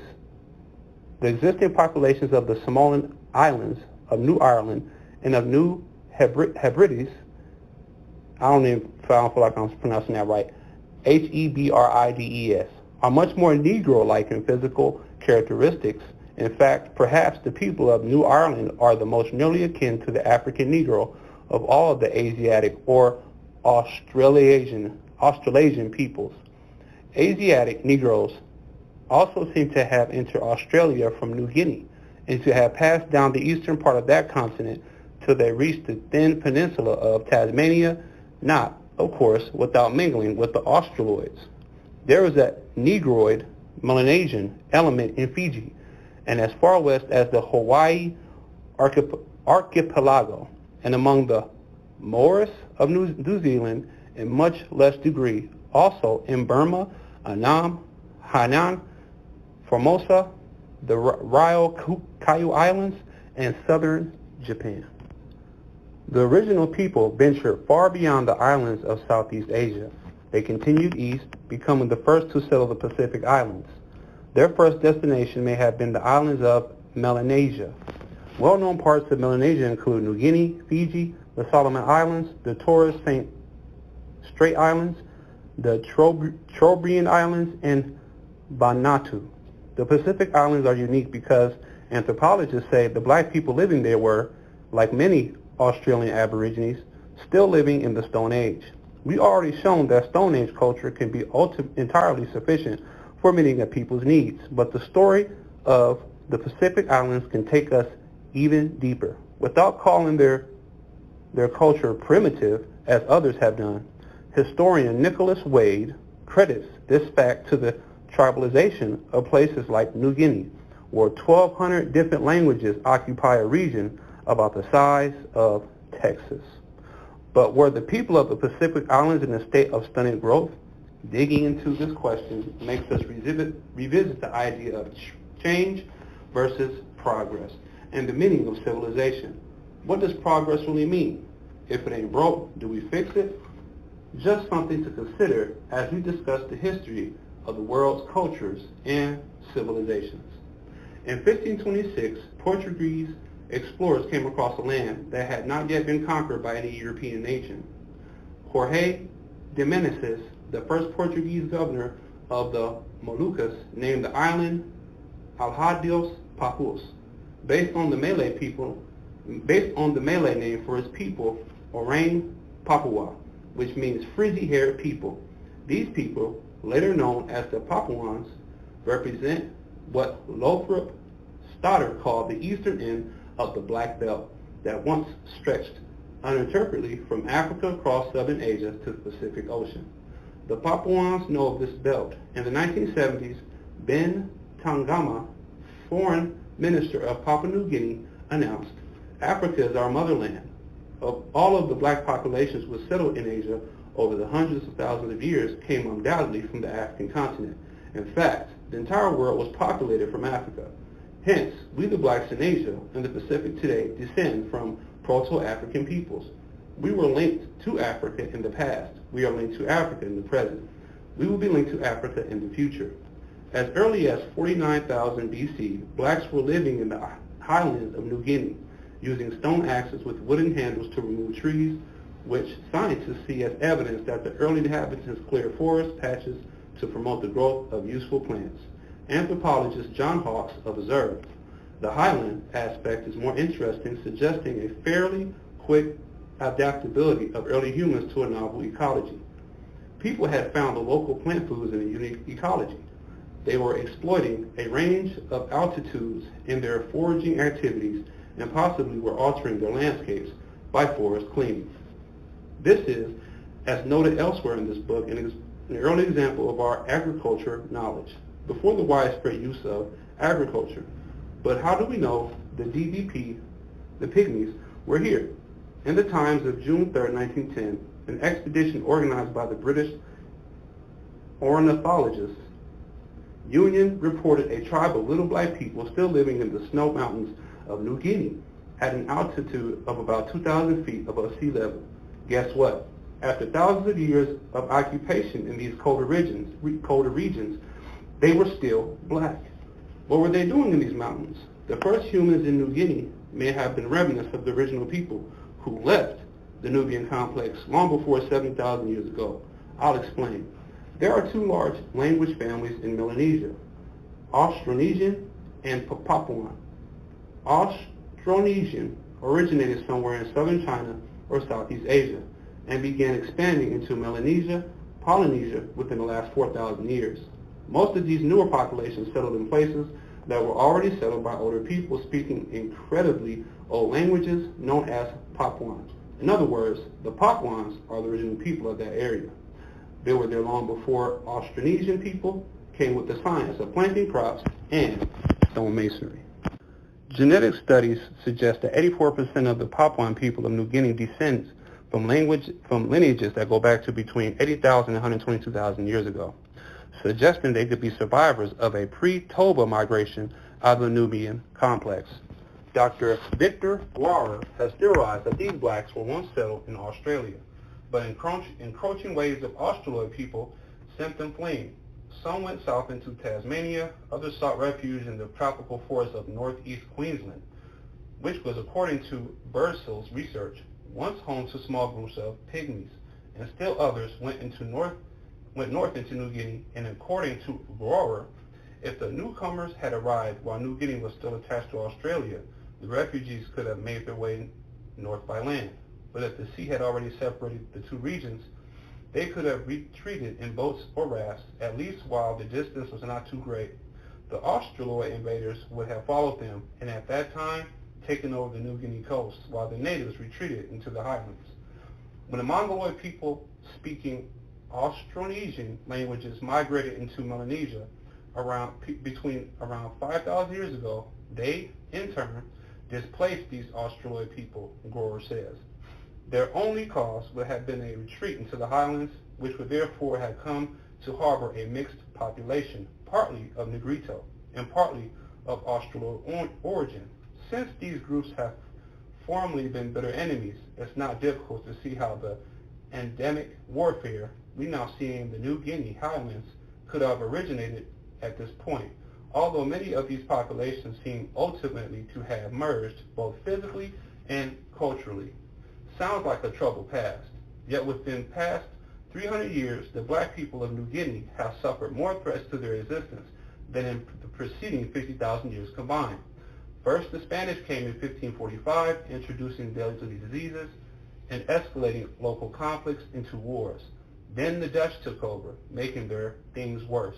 In 1963, the United Nations passed control of half of the island to Indonesia, who had already been colonized and rewired. The eastern half of the island remained independent, known today as Papua New Guinea, while the western half became Irian Jaya, commonly known just as Papa. There, Indonesian rule has been as oppressive as those of their Dutch predecessors. This is why the Free Papua Movement, OPM, was formed. The Republic of Senegal promptly offered the Papuans an international base for a movement known as the Revolutionary Provisional Government of West Papua New Guinea. Today, many Papuans identify with the black nationalism and black liberation movements of the United States. Okay, we're going to go ahead and stop there. But I just wanted to go ahead and get started on this chapter of the Pacific Islands and how they have black, aka Negrito, roots. So I hope you guys have a great Wednesday night. Tomorrow's Thursday.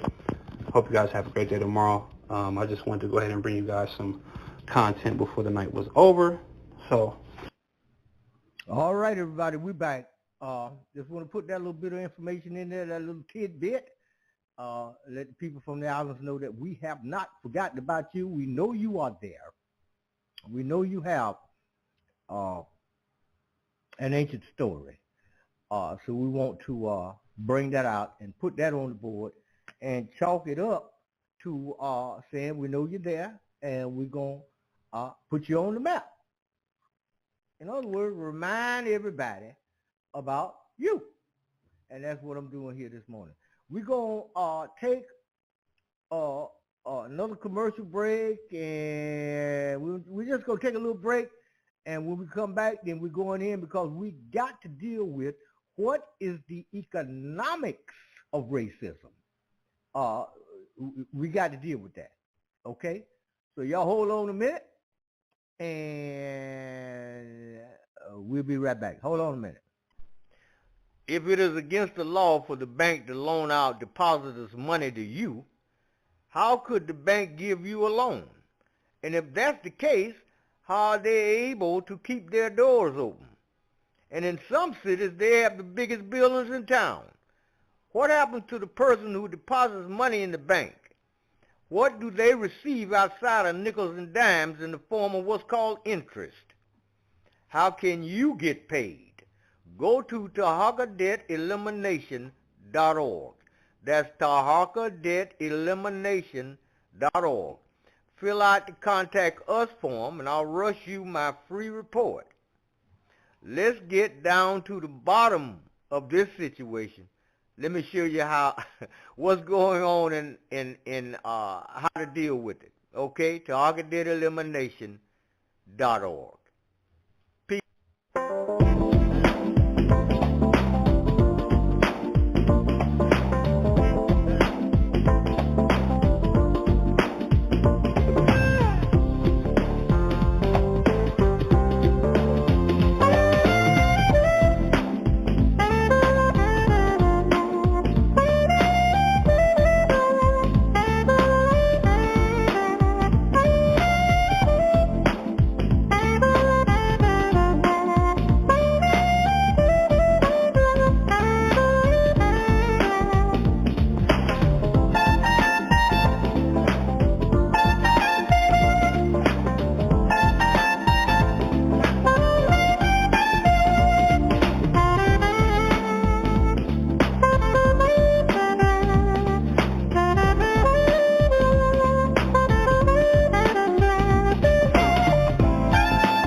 for all your hemp wellness needs, information, products, parties, and merch. Visit thebudplug.com.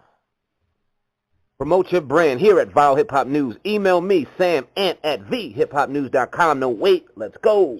Absolutely. From a historical perspective, if you can, you know, you got the Hebrew Israelites in New York City, Philly, Washington, everywhere. They say that, you know, we're the original Jewish people, and in a sense, our legacy was stolen. Could you give us a historical perspective of how you see that whole, you know, the Jewish Judaism thing, and did it originate with black people? Where did it originate in your The opinion? only person that people are thinking didn't was the white people who have taken our identity. Wow. Listen,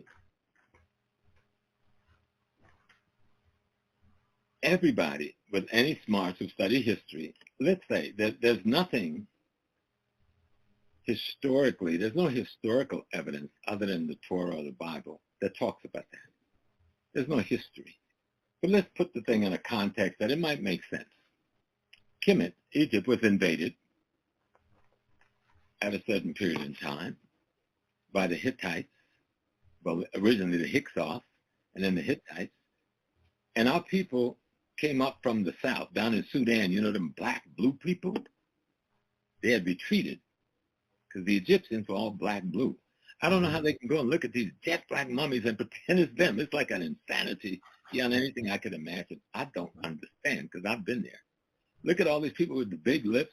They got this one little white statue of Nefertiti in Europe that the man who faked it wrote on his deathbed that he faked it, and the letter is in all of the world archives to see, and all of the rest of the pictures of Nefertiti, she's got lips better than mine, more beautiful than mine, and they pretend it's not there. That notwithstanding, the people we call in the Hebrews and the people we call in Egypt, these are all black people. The Hebrew came into Egypt, let's take their story. So they came into Egypt at a particular time, and they were there for nearly 400 years. You telling me all them big black men in Egypt didn't say shalom, shalom to one of those beautiful sisters who was Israelite? You know, like, I don't know what's wrong with people. What's wrong with their head? Of course the Israelites were black, and they still are. But it's not all of our people that were Israelites. That was a small group of black people who got into a conflict in North Africa where some sort of civil war ensued, and they went northeast into Canaan. When the blacks from the south came to push the Hyksos oppressors out, these are the black people who might have felt that they, because they had lived there for a couple of hundred years with the Hyksos, they would be treated like the enemy. They decided to leave, for whatever the reason was. Mm-hmm. I'm not going to get into the Bible, historical, this and that. But the bottom line is, history will only show the Hebrew Israelite as black African people. Mm-hmm. It will not show any other people there.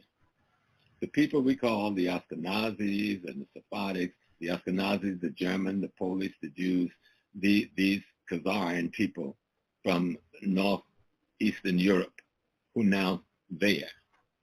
They didn't even, in their own history, it tells how the king of the Khazars converted to Judaism. His whole people, he converted them to the Hebrew tradition because he was looking for a unifying force, and he didn't want to go with Islam because Islam was at war. He didn't want to go with the Christianity thing, they were at law.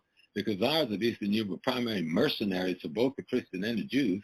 So he picked, and the Muslims, so the Khazarian kings picked a tradition that they thought would be more sedentary. And that's how the Eastern Europeans became heavily Jewish. You know, some of them became that because of the blacks that the Romans captured and took into the land, and that the Greeks captured and took into the land. But the majority of them have no black blood at all. A few of them do. And that's why you use terms like Oriental Jews. They're trying to say they may be a little bit not so white. You know what I'm saying? So that's why you can see black Palestinians. I mean, the Palestinians, which is another fraudulent identity, the Palestinians are part of the original Hebrew Israelite population. That's why they're so black and brown. Mm. They became Palestinians when they got converted to Islam, which was a new ideology that became a religion. It can get complex. That's why studying history is very important. And Dr. Ben's book, Black Man of the Nile and His Family, I think is a good book for people to start with. And then a book by a brother named Robin Walker from the UK. Robin wrote a book called When We Rule. And he covers about 3,000 years of our history, including that period of time. And he'll bring a lot of light, shed a lot of light on this period. But no, our brothers, Hebrew Israelites, they're black folks, you know. But the weakness is that all black people who have had an experience in history try to make all black people that. No, it's like the Moorish community. You had an experience in North Africa with the Arabs and the Jewish people running from the Roman people. But that wasn't all of Africa that had that experience. Okay? So take that experience, put it in its context, and forge your identity around that. But don't come and tell me I'm living out in the bush in South Africa that I'm a Moor, because that's silly. So we have to just learn history, get rid of the mysteries, understanding our racial relationship, unite on the basis of that. That's what we really call Pan-Africanism. You know, we are a melting pot of humanity, black humanity, with multiple ways of expressing our understanding of divinity, cosmology, and ecology. And we call that explanation culture. And it varies depending on where we are. But the laws we're trying to teach one another is universally the same. Right. I've seen that you been all over Europe, Africa, the Caribbean, teaching. What are some of your experiences that you've seen as far as the dichotomy with race everywhere? Black people in the Caribbean, black people in Europe, black people in Africa. Are there some like similarities between black people in the U.S.? Can you kind of talk about some of the things that you've seen? Oh yes, sir. We are the same people. What the differences we see among us is the things of the Europeans that we've adopted in our character. If we dump their adaptations, we're the same. You know, some of us were brought to the Caribbean. We were enslaved there. We fought wars and rebellions there for centuries.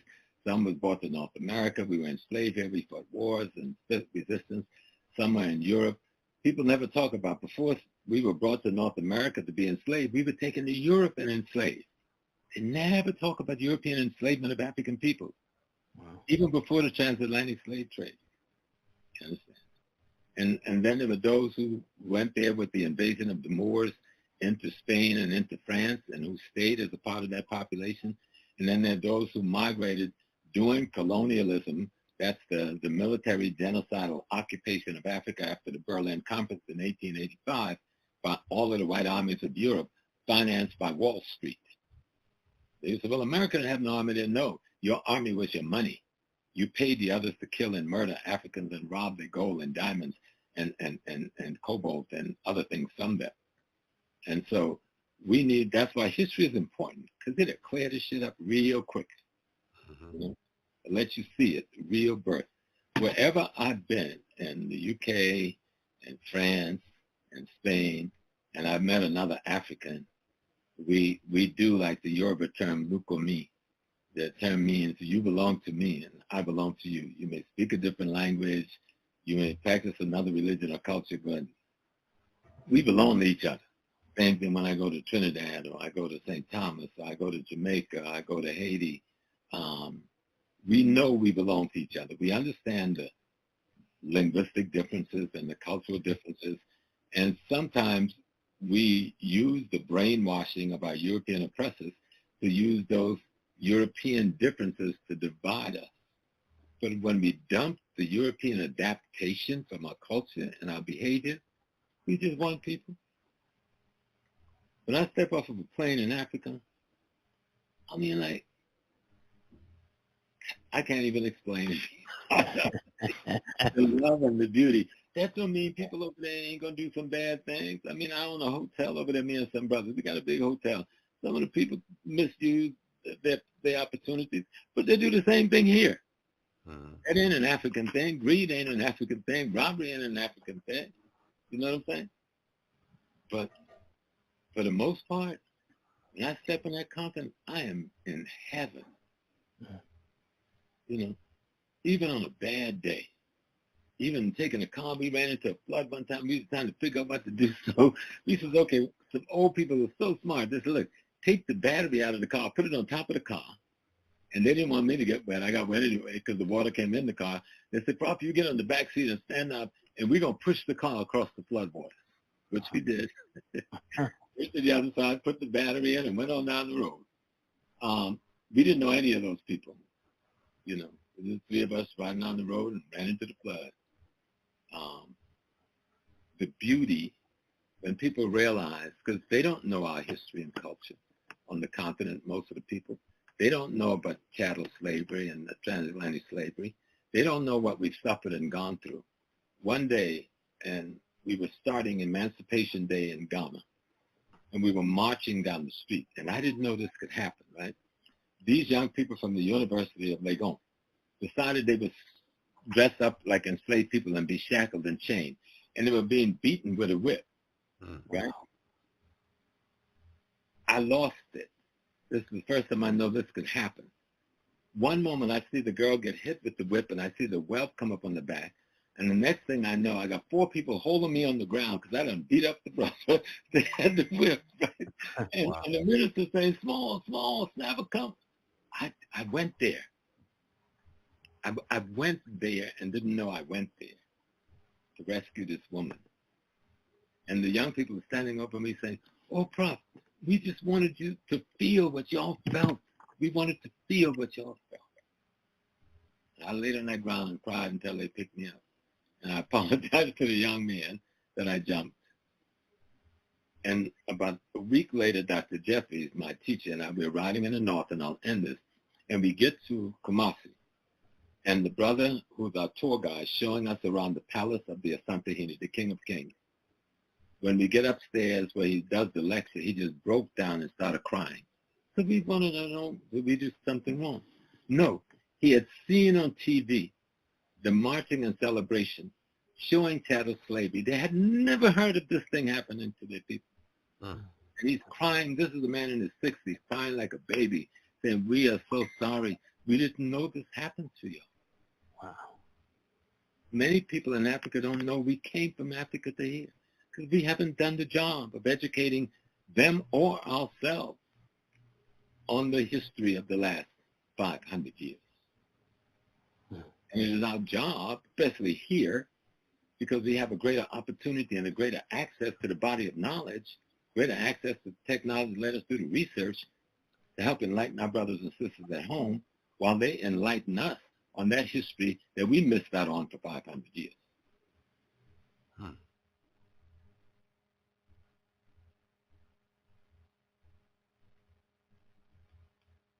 Okay, everybody, we're back. I tell you what, they're going to be brought up to speed today because I'm laying it down, and you will know.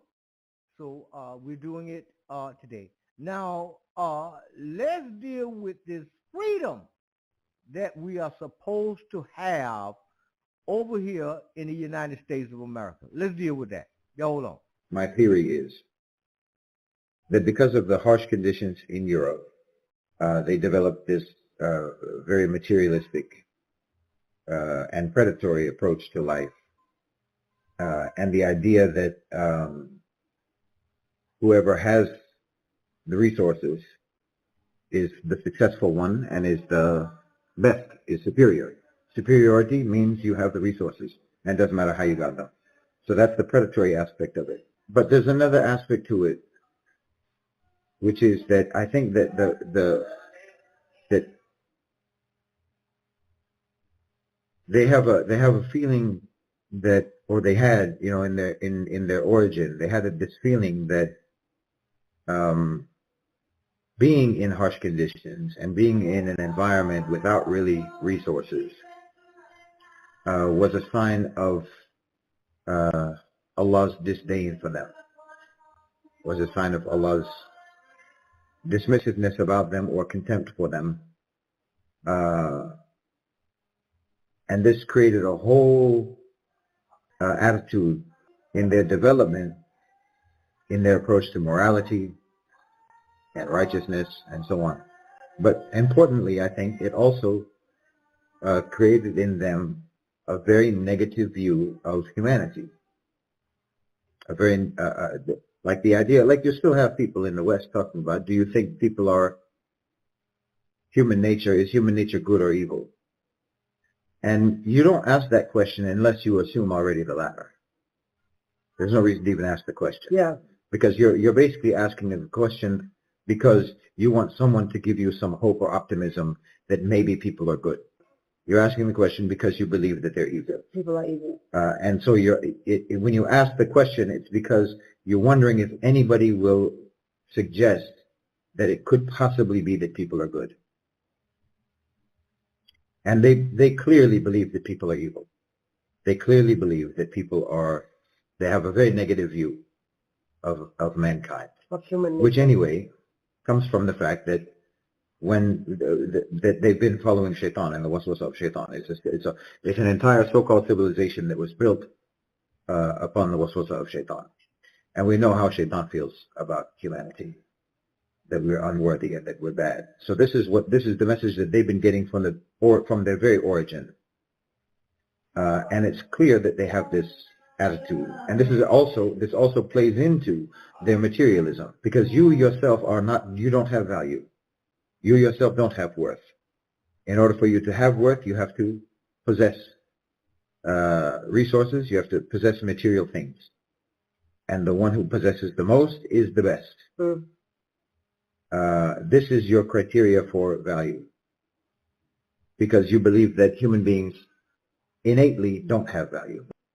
You see this also manifesting in what we've talked about before, and what I've talked about before, of how they perceive society would be and how people would behave in a post-apocalyptic world, which is anarchy, crime, violence, savagery, brutality. This is what they envision, how people would behave. And then they also have those movies like the Purge movies, where they really think this about people, that it's the fantasy of people to be savage without consequence. That's a fantasy that all human beings deeply hold. And that's why they think that in a post-apocalyptic world, that's how everyone would be. It would be absolute wilderness and savagery. This is the view they take of humanity. That's an incredibly negative view. And their whole so-called civilization is built on that. And you can look at the fact that, for example, while America talks about being the most free country in the world, there are more laws in America than in any other country. There's more laws on the books than in any other country. Meanwhile, they talk about Islam being so rigid and so strict and having so many rules. But by comparison, Sharia is nowhere near the amount of rules that you have in your society. It's nowhere near all the regulations that you have in your society. And you believe that you must have these. Otherwise, their nature will come out and they'll be wild and savage. Because you really believe that people are all wild and savage. And that the only way to prevent them from being wild and savage is by strict control by the state. And this is like, this dominates their whole approach to everything. Their approach to the world, their approach to international relations, and their approach to even each other on a personal level, on an interpersonal level. I want Westerners to understand this about the so-called civilization that brought you up. Because you have a right to believe actually in human decency. You have a right to believe that you're good, and not to live in, and to understand and recognize that you live in a society that doesn't think you are. You live in a society and you come from a civilization that does not think you are good, and that is trying to program into your mind that you're not. And then the same way that they did and are still doing with the so-called war on terror, when you have made up this idea in your head that isn't true, because of course the truth is that the fitrah is good, but you've made up a thing in your head that it's true, it's not true, now I have to make it true. I've built everything on this view, and I have too much writing on this being preserved. So now I have to make it true. And so now you not only live in a civilization that thinks that you're bad, but you live in a civilization that wants you to be bad so that they can justify their strict and rigid control over you. So that they can justify their oppression and repression of you. And that's why the freedom that you have is in freedom to do wrong. You have the freedom to break taboos, long held taboos by the human race. That's the freedom that you have, because we need to affirm that you're evil. That's the freedom that we give you, so that we can ensure that you actually become the way we think you are, the way the civilization thinks you are. Because you're not, actually. Your nature isn't. Your nature is, your fitra is pure, your fitra is good. And human beings want to be good. But your civilization thinks that you're evil, thinks that you don't deserve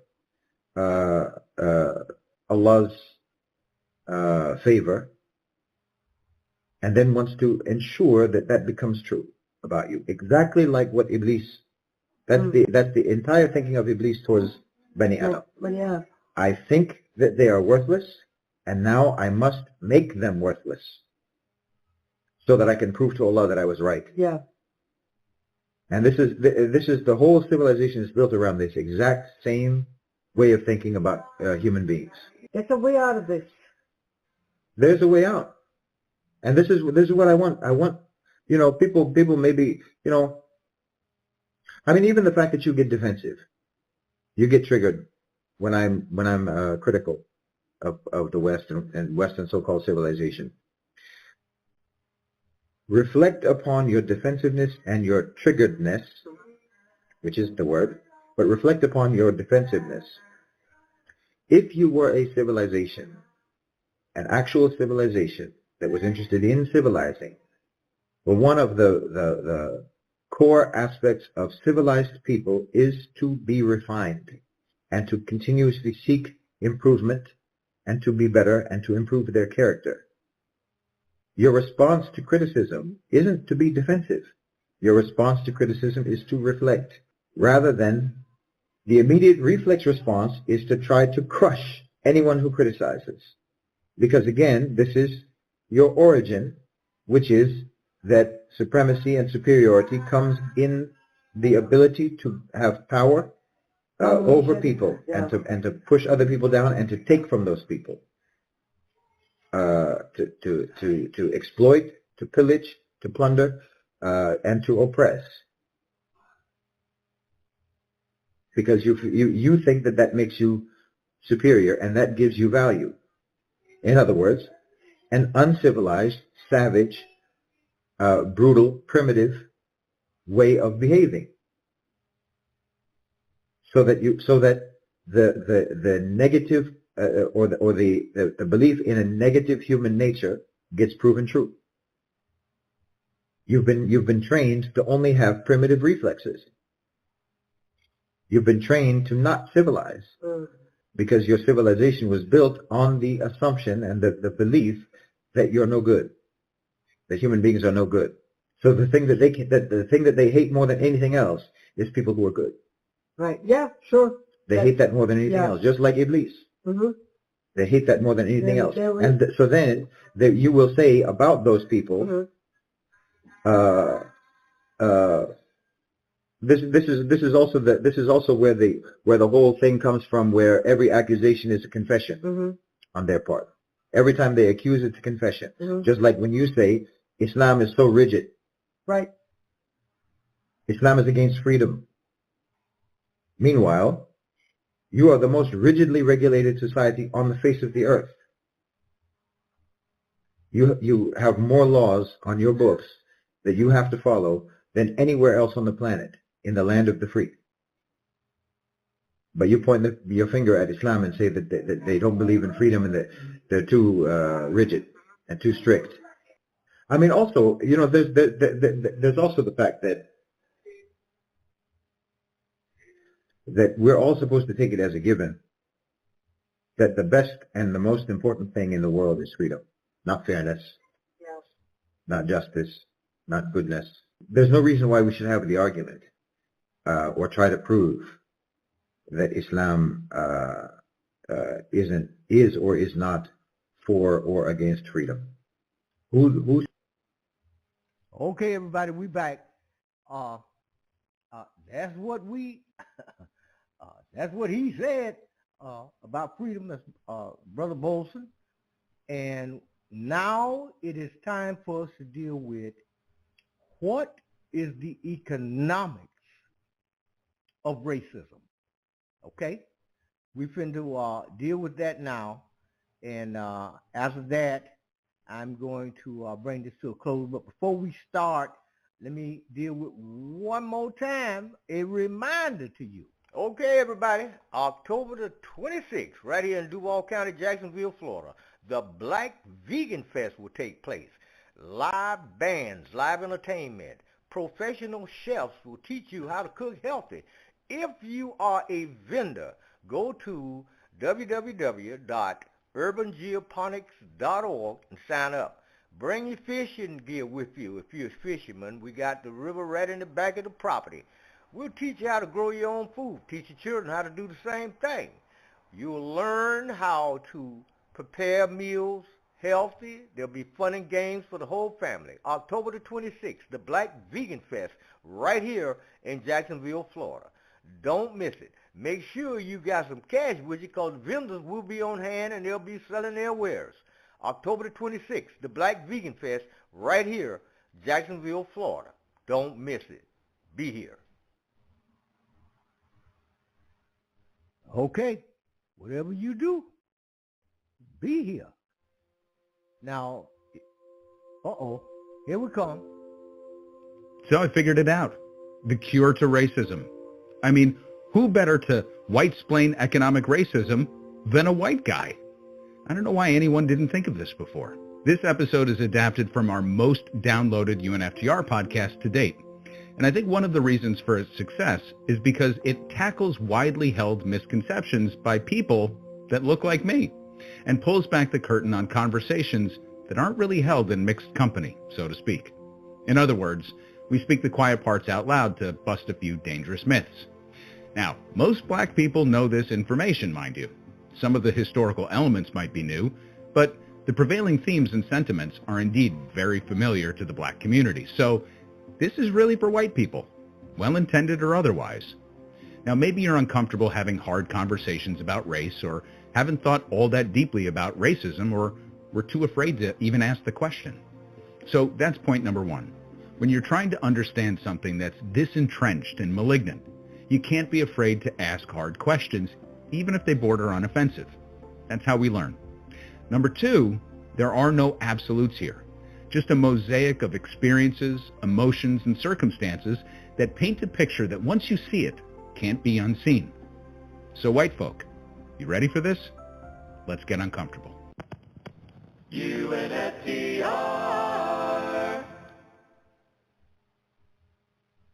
The night of the massacre, I was awakened by my family. My parents and 5 siblings were there. I was told we had to leave, and that was it. I will never forget the violence of the white mob when we left our home. I still see black men being shot, black bodies lying in the street. I still smell smoke and see fire. I still see black businesses being burned. I still hear airplanes flying overhead. I hear the screams. I have lived through the massacre every day.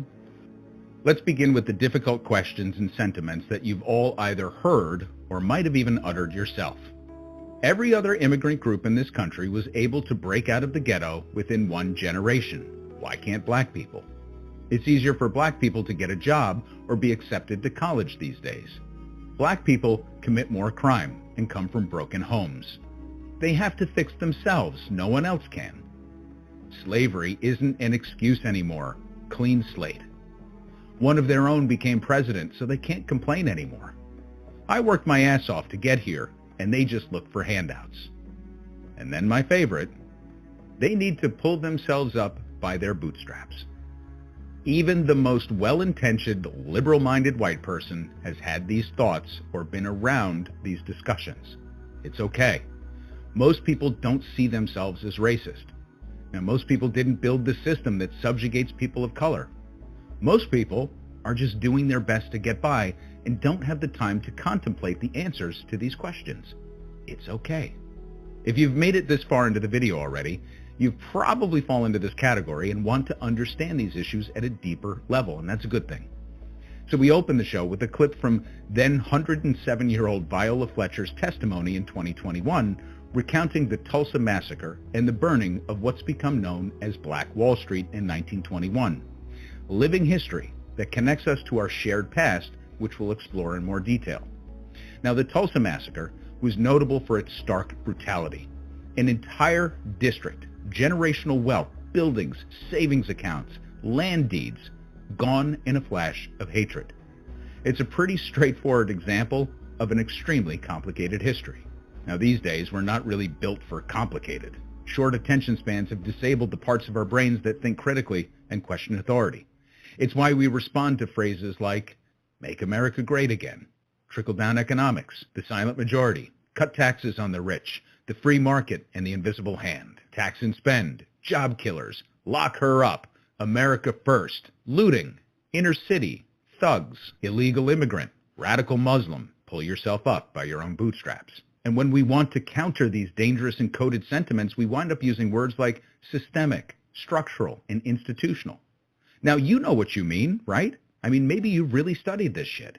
And so you use words with deep meaning that are just too broad for others who can more easily remember a bumper sticker slogan.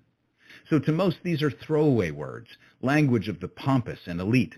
Institutional poverty, structural inequality, systemic racism. I mean, what the fuck do these words even mean to someone working a 9-to-5 job wondering if they can put their kid through college without six-figure debt? Or maybe how the hell they're going to afford the prescription drug they were just denied for the 15th time by their insurance company. They're not looking to do their homework. They're just looking for someone to blame. To understand the meaning behind structural, institutional, and systemic, we'll walk carefully through post-emancipation history to reveal why the economic challenges that have always and still face the black community in the United States are entirely different than any other ethnic group. So let's start by revisiting Ms. Fletcher's testimony and the burning of Black Wall Street. Newly emancipated black people migrated to Tulsa, Oklahoma after the Civil War during the nation's westward expansion.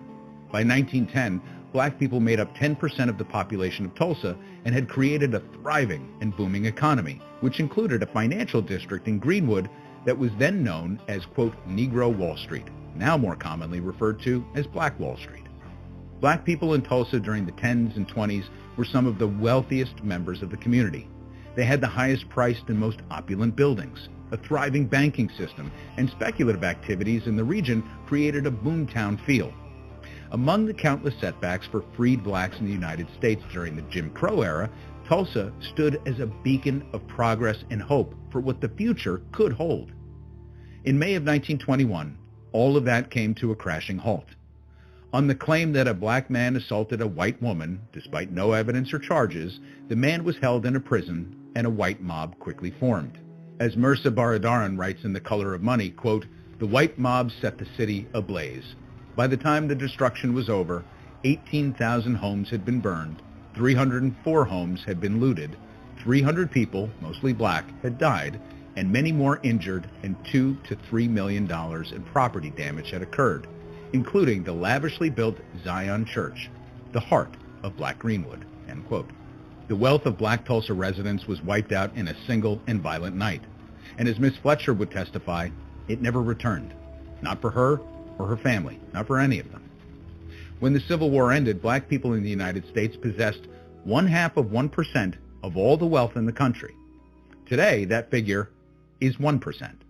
That's how far we've made it, or haven't. What transpired between then and now is a symbolic extension of what happened in May of 1921, not always on such a fiery and grand scale, but it happened consistently over and over, decade by decade. Every inch of black economic progress and mobility was met with systemic, institutional, and structural barriers erected for the express purpose of suppressing black people in America. Now, contrary to popular sentiment, it wasn't only in the South, it was also in the North, and then exported west during expansion. This wasn't a Southern thing. It was an American thing. As de Tocqueville wrote upon visiting America, quote, the prejudice of race appears to be stronger in the states that have abolished slavery than in those where it still exists. And nowhere is it so intolerant as in those states where servitude has never been known." End quote. 40 acres and a mule, as the saying goes. It's also the name of Spike Lee's production company. This was the first broken economic promise in a long line of broken promises. At the conclusion of the Civil War, President Lincoln acted on a gesture from a Union general who apportioned conquered plantations and land in the westward expansion to freedmen, recently emancipated enslaved people. Freedmen were to be deeded 40 acres to build their lives. They were, after all, the most skilled agricultural laborers. The mule thing is more legend, as there were stray mules after the war that were given as property to a number of the freedmen. The period known as Reconstruction, when this and other promises were made, was very brief. Nearly all of it was undone immediately by President Andrew Johnson, a devout racist. Southern separatists were all pardoned, and those who had their land confiscated had it returned. At this point, a series of new ordinances, followed by state laws and then federal laws, were passed to ensure that any post-war reparations and economic advantages were given exclusively to white people. Laws such as the Homestead Act, that encouraged white settlers to move west, with southern states forbidding the sale of land to black people. So building wealth through land ownership was out. Black people were therefore forced to resume their labor activities, although this time they were part of the market and could command a wage, even if it was paltry compared to their white working counterparts. What to do with their wages was another question entirely, as black people had never banked before. So a new movement was sparked. A movement that every single black leader, including Frederick Douglass, Booker T. Washington, and W.E.B. Du Bois, to Martin Luther King Jr., Marcus Garvey, Malcolm X, and Jesse Jackson would promote. A movement that would be aided and promoted by multiple presidents, from Abraham Lincoln and Teddy Roosevelt to Lyndon Johnson and Richard Nixon, and even to Ronald Reagan and Jimmy Carter. If black people were going to get ahead, they needed to, quote, keep their money black. The Freedmen Bank, established by President Lincoln, was the first attempt at creating a black banking system and economy. It gathered pensions from deceased black soldiers and encouraged freedmen from around the country to pool deposits there, and they did. Small businesses, farms, churches, individuals all poured money into the bank, and within a decade, it had more than $75 million in deposits. The crucial point here is that the bank was established as a savings bank and not a lending institution. White trustees were then placed in charge of the fast-growing bank to, safeguard it and help build wealth for Southern blacks to build their lives with their newfound freedom. Unfortunately, that's not how wealth is built, and it's not how banks make money. Banks make money on lending, not saving. So over time, the bank's leadership changed, and new trustees began to gamble in speculative ventures and push toward expansion. And for a while, it looked like things were working. But remember, this is during the beginning of industrialization and modern capitalism. There were no bailouts, no FDIC, no guarantors.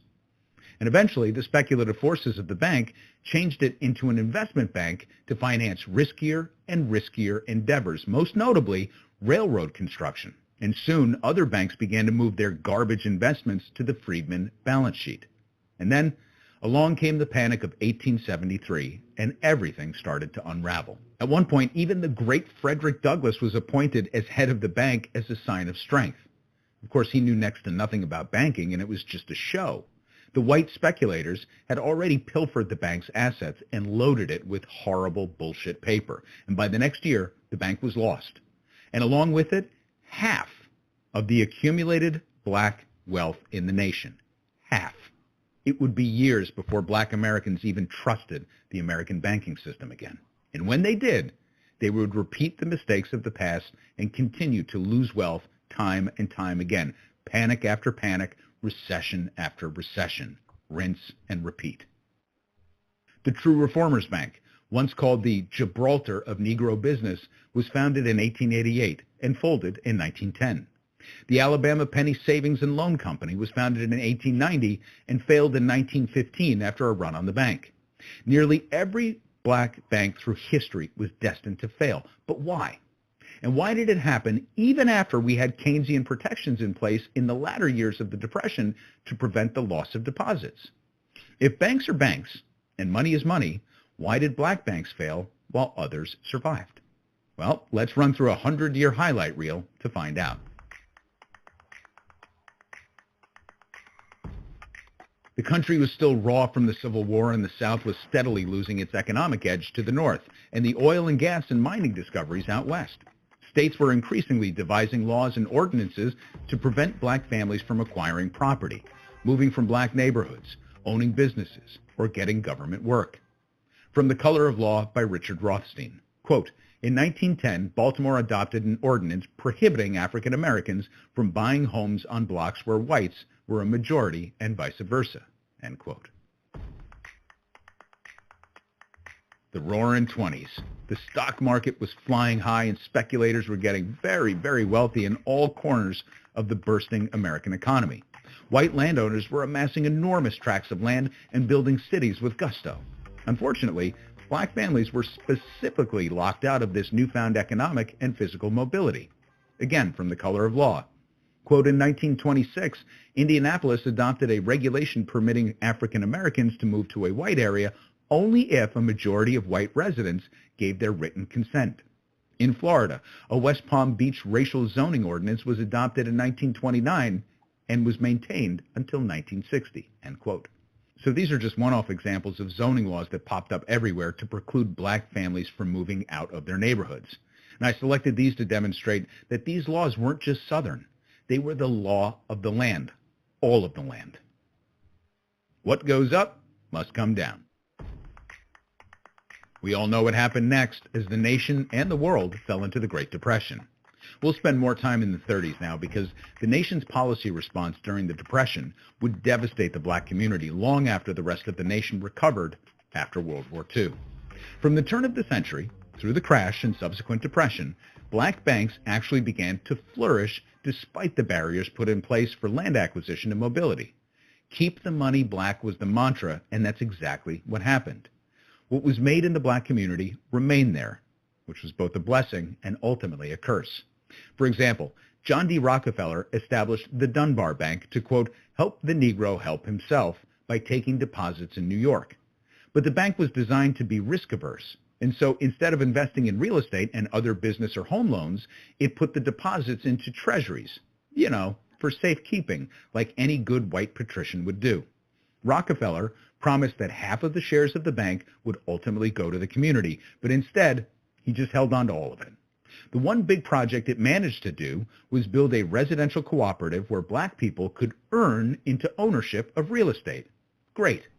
But Rockefeller eventually tired of this initiative during the Depression. He foreclosed on the cooperative and then shuttered the bank in 1938. From The Color of Money, quote, from 1900 until 1934, some 130 black banks came into being, 88 of which were formed between 1900 and 1928. The titans of black finance in the North were both located in Chicago, the Binga State Bank and the Douglas National Bank. At their peak in 1928, they controlled almost one-third of the combined resources of all black banks in the country. Binga's bank was the first in Chicago to fail during the Great Depression, end quote. So the reason Binga failed when some of the others didn't is because the clearinghouse it belonged to rejected its request for an extension of credit during the initial shock of the crash. From The Color of Law, quote, all of the other banks that belonged to this clearinghouse were given aid and survived the Great Depression. On July 31st, 1930, Illinois bank auditors closed Binga's bank, and his depositors lost most of their savings, end quote. The Douglas National Bank, which had $2 million in assets prior to the crash, was the only black bank that was chartered as a national bank. It, too, failed after receiving no support. So aside from Rockefeller's soon-to-fail Dunbar Bank, New York had almost no black banks because New York's regulators continually prevented and blocked black bank charter applications. In fact, the Chelsea Bank, a white competitor downtown, was responsible for preventing most of the charters because it was the bank that took most of Harlem's deposits and yet made no loans back into the community. So through the 1920s, Harlem's wealth was used to finance white projects elsewhere in the city. Beyond banking, this was also the era of massive financial and economic reform, as Franklin Roosevelt threw everything against the wall to salvage the American economy. And one of the most prominent and enduring examples of systemic, structural, and institutional racism came from a 1933 act that created the Homeowners Loan Corporation, HOLC, to rescue homeowners from defaulting on their mortgages. So the idea was to buy the troubled mortgages and reissue them with longer and more favorable terms to prevent people from being thrown out onto the street. Now, in order to determine which houses were in need of saving, the HOLC hired local realtors to appraise properties. So they created color-coded maps for every city in the nation with green lines demarking the good areas and red lines demarking the bad. And we all know what they meant by bad. Thus, the term redlining was born.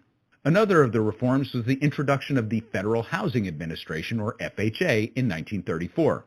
The FHA's 1939 underwriting manual explicitly prohibited lending in neighborhoods that were, quote, changing in racial composition. Naturally, the FHA utilized the maps drawn by agents of the HOLC. Yet another protection put in place to prevent banks from failing in the future was the Federal Deposit Insurance Corporation, or FDIC, designed to insure banks against potential runs. This was especially important to banks that had high exposure as savings and depository institutions that did few property and commercial loans. Now, this remains one of the most important protections in our system today, and was actually lobbied for by the southern states, who also demanded Glass-Steagall prohibit conglomeration, mergers, or even banks branching across state lines. See, the fear was that northern banks, which were stronger by nature, would eventually take over the country and push out the states. In order to get the FDIC chartered, however, banks had to hold a minimum amount of capital and submit to routine examinations. And the rules were designed in such a way that chartering was done on a state level, and thresholds that were set deliberately created an excuse for the FDIC to deny black-run banks. This left the country in a situation for decades where every subsequent reform pushed black-run banks further into a corner. They had to stay within their boundaries, had difficulty even getting charters, and then were denied access to the FDIC for lack of charters and capital requirements, and then excluded from the FHA provisions deliberately, so lending at scale wasn't an option. Even in the cities, the black community would be blocked at every turn. For example, in 1942, Metropolitan Life embarked on a project to build a 9,000-unit Stuyvesant housing complex on the east side of Manhattan. To make way for Stuytown, the city cleared 18 city blocks and transferred the area to MetLife, along with a multi-decade tax abatement. But the project was designated for whites only, despite this now being illegal under federal law. And by the time the company was compelled to change their policy in the courts, every single apartment in the development was filled. This was during a time when the nation was at war, and more than 1 million black Americans fought abroad for U.S. interests. And of course, when they returned home, little had changed. But hope was on the horizon. One of Roosevelt's last major legislative accomplishments was the passage of the GI Bill, which would assist returning veterans in myriad ways, including a mortgage guarantee.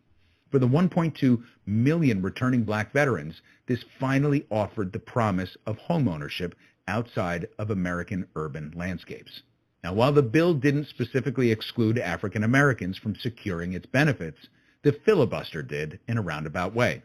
See, Southern racists filibustered the bill until a provision was included that allowed states to administer benefits, such as mortgages.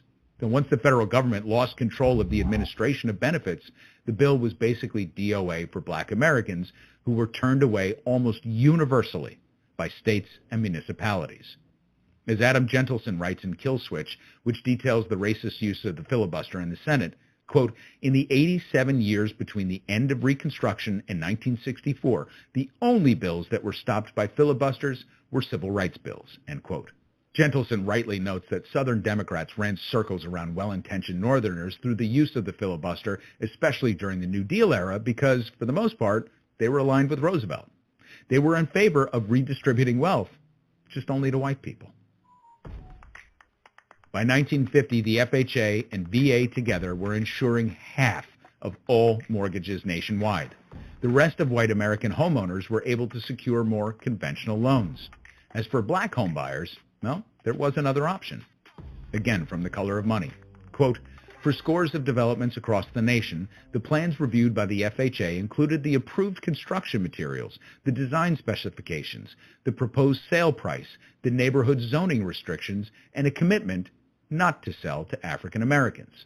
With half of the home loans being issued by agencies that excluded black participation, a new market sprung up to fill the void. After all, everyone was working in America at the time, which meant that black people were just as employed as whites. The only difference was the only option that they had to store their earnings and accumulate wealth was through small interest on savings. Because they were working and desired home ownership like everyone else, the new market that came along was something called contract selling. These were basically leases with options to buy that had punitive interest rates and penalties for late payments as extreme as total loss. By the 50s, 85% of the homes sold in Chicago to black families were sold on such contracts. With abundant employment, the seeds of wealth appreciation through home ownership, and a booming economy, white America was sitting pretty, and things were about to get even better, with access to greater purchasing power. Well, for white men at least. Credit cards. This shift from installment payments to revolving credit lines was a revolution that cannot be overstated. It freed up capital and increased the velocity of spending like never before. The only people who weren't using credit to finance their lives by the end of the 1950s were either really rich or black. Rich because they didn't need to. Black because they weren't allowed to. In 1962, with federal urban renewal funds, Detroit began to demolish African American neighborhoods. The first project cleared land for expansion of a Chrysler automotive manufacturing plant. Then, federal dollars were used to raise more homes to make way for the Chrysler Expressway, I-75, leading to the plant. In advance, the U.S. Commission on Civil Rights had warned that the expressway would displace about 4,000 families, 87% of whom were African American. In Camden, New Jersey, an interstate highway destroyed some 3,000 low-income housing units from 1963 to 1967. So believe it or not, Richard Nixon was actually welcomed with pretty generous support in the black community initially, despite the distrust that he personally engendered. See, Nixon was nothing if not shrewd, and he began to speak the language of what we now know is the so-called Southern strategy. Shift the conversation away from blatantly racist tactics and fear-mongering and leverage the coded language of economic dislocation and inherent racism. But for many in the black community, this was exactly the pivot that they were looking for. See, on the heels of Dr. King's assassination and the brief victories of the civil rights movement, black leaders were looking for a way to build on their legislative capital and create economic capital. As far as they were concerned, the more the government left them the fuck alone, the better. Now, in practice, Nixon did leave them alone as he steadily began to walk back many of Johnson's Great Society programs. And clever little dick that he was, he made this look magnanimous by shifting the strategy to support black businesses and banking, but mostly in a rhetorical and performative fashion. See, for example, in 1969, he created the Office of Minority Business Enterprise, OMBE, within the Department of Commerce. Now, the OMBE was not allocated any direct funds, but it was instructed to seek private business contributions and help from other federal agencies. It was given responsibility for advising, encouraging, mobilizing, evaluating, collecting information, and coordinating activities. It told Horatio Alger-like stories about black business people and little else. Nixon's Equal Employment Opportunity Office was created to foster employment, but it was a voluntary program. So no one actually joined in. But hey, it was great PR for big business. Perhaps the most honest government report ever issued was something called the Kerner Report. I'm going to leave the rest of the 60s to this report, commissioned by LBJ and headed by Illinois Governor Otto Kerner. From 1950 to 1966, 77.8% of the white population increase of 35.6 million took place in the suburbs. Central cities received only 2.5% of this total white increase. Since 1960, white central city population has actually declined by 1.3 million.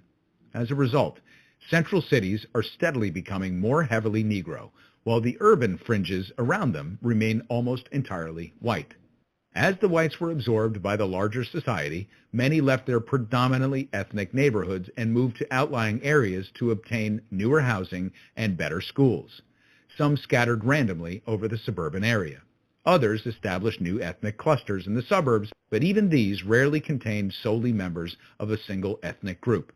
As a result, most middle-class neighborhoods, both in the suburbs and within central cities, have no distinctive ethnic character, except that they are white. Nowhere has the expansion of America's urban Negro population followed this pattern of dispersal. Thousands of Negro families have attained incomes, living standards, and cultural levels matching or surpassing those of whites who have, quote, upgraded themselves from distinctly ethnic neighborhoods. Yet, most Negro families have remained within predominantly Negro neighborhoods, primarily because they have been effectively excluded from white residential areas, end quote. So by the end of the 60s, despite the gains of the civil rights movement, and just as it happened after Reconstruction, black people in America were relegated to urban ghettos, excluded from participating in the most prosperous decades in human history, paying more for crappier homes, buying things on installment instead of credit, and saving very little. Nixon's OMBE launched an investment initiative to extend credit to minority businesses in 1970. The fund was bankrupt within the year. The 1974 Fair Credit Reporting Act officially put an end to racial and gender discrimination by credit card companies, and while it worked for women who were basically locked out of credit cards until this point, the lenders skirted the regulations for ethnic minorities by simply carving out certain zip codes. Free market ideals began to take root with people like Alan Greenspan, who wrote that capitalism was under attack by black militants and said that, quote, the charge of exploitation in the sense of value being extracted from the Negroes without their consent for the profit of the whites is clearly false, end quote. See, Greenspan had to say this. Otherwise, the entire premise of free markets and invisible hands comes crashing down in the face of the biggest market force in the United States, racism. By 1971, the SBA had allocated $66 million in federal contracts to minority firms, 0.1% of the $76 billion in total federal government contracts that year. Multiple studies revealed that 20% of these set-asides had gone to white-owned firms. Welfare queens, tax cuts, trickle down. By the mid-'80s, middle-class black families had 1/5 of the wealth of white families, and half of black children were in poverty.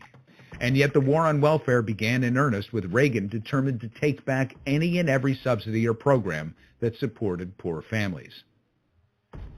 A 1991 study by the Federal Reserve found widespread discrimination in home mortgages, with black owners being disproportionately sold subprime loans even if they qualified for conventional ones. This was the era that saw the explosion of subprime mortgages. Wall Street had already figured out that they could bundle mortgages into pools of investments called mortgage-backed securities, an incredible innovation that led to a massive spike in home loan originations because the packages spread the liability and were remarkably stable. So stable that Wall Street created something called a collateralized debt obligation, or CDO, that gambled on these packages even further by allowing them to be leveraged. And as you now know, the whole thing was predicated on an influx of new mortgages, so the mortgage industry once again found its prey in the black communities and created an even deeper and bigger pool of subprime lending. And you know how the story ended. Even the black families who qualified for conventional loans were pushed towards subprime loans in a coordinated effort by mortgage brokers who didn't have to worry about holding the loans on their balance sheets. So they needed to make more money on origination fees and higher punitive interest rates so they carried more value when they sold them. I mean, seriously, what could have gone wrong? And to really put a fine point on the 1990s, go to our mass incarceration episode, which details the rise of incarcerated black men and women in the United States at the hands of the Clinton administration. Or go read The New Jim Crow by Michelle Alexander. Millions of black men and women were taken off the streets and stripped of their ability to participate in either our democracy or the modern economy for low-level nonviolent crimes that ensured that a new generation of black Americans would once again start from scratch with no inherited wealth or structure to stand on. And so here we are. Dot-com bubble bursts, and then a brief recession, and then 9/11, and then W pours money on the deficits and keeps those tax cuts rolling, builds on the war economy, lets Wall Street do whatever the fuck it wants until the wheels come off like a car doing 120 down I-95. Yes, I'm talking about the financial crisis. The financial crisis wiped out 53% of total black wealth. 53%. The protracted recovery, stymied by neoliberal caution and a Republican Congress determined to cut our first black president off at the knees at every fucking turn, meant that the black community would recover even more slowly. But hey, at least we have a black president, right? I mean, he made it, you can too. Except that this black president was the son of a mixed-race marriage whose white grandparents studied on the GI Bill, bought a house through the FHA, and moved to Hawaii. And so we're left in a situation where black families have an average net wealth of $11,000 compared to a white family's average of $141,000. Or as Pew Research puts it, quote, white families have 13 times more wealth than black families, end quote. And of course, the most recent statistics are coming in from Pew, the St. Louis Fed, Brookings, and others that depict the obvious from the pandemic, that it was disproportionately brutal on black and Hispanic communities. So there you go. 100 years of fuckery delivered to one group and one group only. There are so many corollaries and tributaries of this kind of mass-scale, coordinated economic dislocation. We didn't even touch on gentrification. Like, when an area gets hot, white people will use their economic power to purchase property, change zoning laws, condemn properties, and do whatever they want to improve a neighborhood. Then there are schools and education. The education gap between blacks and whites in this country is staggering, and it all stems from the states' rights notion that local municipalities should control tax dollars for education rather than having an equitable distribution of dollars at a state or federal level. And the result is a disparity in funding between white neighborhoods that enjoy more than a century of economic development and opportunity, and black neighborhoods that experience the opposite. Every door that you open has just a torrent of bullshit like the ones that we went through today. And not all of it is economic or political or structural. Some of it is societal. I mean, black families were discouraged from moving into white neighborhoods by realtors, mortgage companies, and homeowners associations as well. Or they just didn't qualify for homeownership programs made available to white populations, even if there was income parity between them. And if they were somehow able to overcome all of these obstacles, oftentimes they were met with violence from their would-be neighbors. Garbage thrown on their lawns, crosses burned on them, even in the North, ridicule and exclusion from community gatherings and activities. To people like Milton Friedman and other pull-yourself-up-by-the-bootstraps economists, these were social factors that were inconsequential to them because they frustrated the political and social realities of their pristine economic models. Think about something as basic as the price of food. Now, in the Kerner report, they noted that, on the whole, food prices were relatively stable regardless of neighborhoods, income distribution, or class. However, they opened another door. They went one step further and looked at purchasing habits. Because densely populated ghettos at the time were generally what we now refer to as food deserts, meaning they don't have large-scale grocery stores, most community members were forced to shop at smaller local stores. First off, because they typically didn't have access to automobiles because they didn't have the credit to purchase them. So there's that. Further, because they had smaller incomes and less savings, so they shopped in smaller quantities. And the smaller the quantity, the smaller the discount. And because they were independent stores, the operators themselves typically had to mark these smaller quantity items up because they couldn't afford the purchasing advantage that the larger chains had, and so on and so on. You see how deep this gets, right? All of this explains the meaning behind words. Words like systemic, structural, and institutional. Words that accurately depict the economic and social circumstances that suppress the economic mobility of black Americans, and has been doing that since Reconstruction. The problem is that these explanations, as you see, take time and nuance and understanding to digest. Time that most people don't have to dedicate. And I really wish there was an easier way to go about this, because it's just so much easier to read the headline and the bumper sticker. All right, so let's do the uncomfortable part. It's time to answer the questions that we posed up top. So the first one was, every other immigrant group in this country was able to break out of the ghetto within one generation. Why can't black people? Well, now we see that it's because they were prohibited entry to communities outside of the ghetto, first through violence, then through legislation and policy, and then by their fellow citizens. It was death by acronym. The FHA, FDIC, GI Bill, VA, HOLC, all created and maintained policies to prevent black people from obtaining mortgages and credit and accessing the mechanisms of wealth building and preservation. So while the policies may have been eradicated, the practices remain to this day. The second one, It's easier in today's society to get ahead as a black person because they have all the advantages through affirmative action, whether it's college or jobs. So, aside from the fact that affirmative action was struck down, the numbers are incorrect to begin with. The only ethnicity with larger education participation than their population ratio is the Asian population. So that means that the population that remains underrepresented in higher education compared to the proportion of the population is black people, because the black community has less accumulated and inherited wealth and has been barred from participating in the broader economy outside of their community solely on the basis of their skin color. Here's an ugly one, and yes, people do say this out loud. Black people commit more crime and come from broken homes. They have to fix themselves. No one else can. I'm telling you, people say this shit. Okay. Black people commit crime at the same proportion as all other races, but they're more likely to be targeted and convicted of crimes than white people and then given longer, harsher sentences. So there's a greater proportion and representation of them within the criminal justice system. Slavery isn't an excuse anymore. Clean slate. Oh boy. A clean slate would require complete access to the housing market, a change in the way schools are funded, equitable access to broadband, low interest rate loans, and revolving credit. No historically marginalized group has broken the cycle of poverty without access to these mechanisms, and no group outside of the black community has been systemically, legislatively, violently, and purposefully excluded from doing so. None. One of their own became president, so they can't complain anymore, and they've got another on the ballot right now. President Obama is the ultimate Horatio Alger story, but even his is a story of access through his white grandparents who availed themselves of the mechanisms of wealth and access established in the New Deal. I worked my ass off to get here, and they just look for handouts.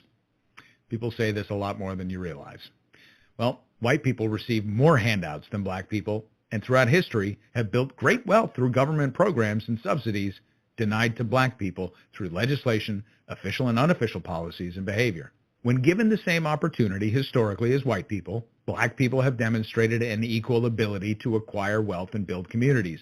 The difference is that white people actively burn them to the ground, as in the case of Tulsa, quite literally.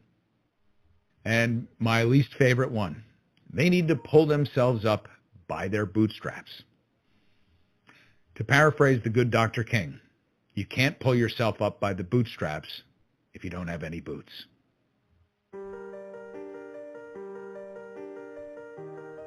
So this leads me to a conclusion that is like half obvious and half not. Since the Civil War, black people in America have enjoyed access to all of the benefits of society and government for about 10 years total. The handful of years post-emancipation and prior to Jim Crow laws and Southern codes and the period between the Civil Rights and the Voting Rights Act and the election of Richard Nixon. That's it. The rest of U.S. history belongs entirely to white society. Black leaders throughout history got it wrong on matters of finance and banking. And this was the hardest part for me to wrap my mind around. Keeping money black and building black banks inside black communities was a trap that guaranteed that credit and income appreciation were off the table, and banks would remain undercapitalized and fragile. To participate in the broader economy, the black community has to look beyond its own ability to bank and create access to capital and credit. This is finally beginning to happen. In black entrepreneurship, there's a lot of discussion about this, and it's a trend that needs to continue. So the black community has to be able to retain cultural heritage while assimilating its finances into a broader system so that it's harder for the white economic establishment and political leaders to isolate it and crush it through violence, policy, or both. The one commonality between the post-emancipation and civil rights movement is that these brief periods were forged in revolution and upheaval, war and riots. So the only reasonable conclusion that one can draw from this is that the only way for the black community to move forward is revolt. It's the only thing that appears to work, right? Even though the results are temporary. But no one wants that, least of all the black community. So the real answer is reparations. Even if the idea of bulk payments to ancestors of enslaved people is a bridge too far for you, there are other ways to go about this. Funds set aside for black and native peoples for housing down payments. Establish a federally backed insurance guarantee corporation to undergird a revolving low-interest rate credit market for Black and Native people, and federally refinance student loans below the federal funds rate. And then there are the broader economic measures that would uplift all poor and working class families, such as direct payments per child instead of a credit, classifying broadband as a utility to guarantee access to high-speed internet. Racists feed on othering to explain their own misfortune. Can't find a job? It's easier to blame an immigrant than it is to blame the corporate class. Suffering under massive and expensive debt, living paycheck to paycheck? It's a lot easier to blame handouts to ethnic minorities than it is to blame the corporate class. Now, it's unlikely that we'll ever cure prejudice, but racism is a product of dissatisfaction, disillusionment, and disenfranchisement. And you know what they result in? Donald Trump. See, these are states of being encouraged by the oligarchy because they pit us against one another. So we look away from the historic theft of wealth from the working class. Eliminate these conditions, and it defangs the mechanisms that turn prejudice into racism. See, if we're all doing better, then there's less of an impulse to scapegoat. Here endeth the lesson. For a complete list of sources and resources for this episode and all the work that we do, go to unftr.com. There you can find... All right, everybody, we come to the close of the broadcast. I hope that we shed some light on this thing about a stolen legacy. And now you know what took place involving your economics as far as racism is concerned. But nevertheless, I've been your host, Tarhaka Amana El Bay, and until next time, you'll have a good morning.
There's no way to prepare for the impact an accident makes on your life.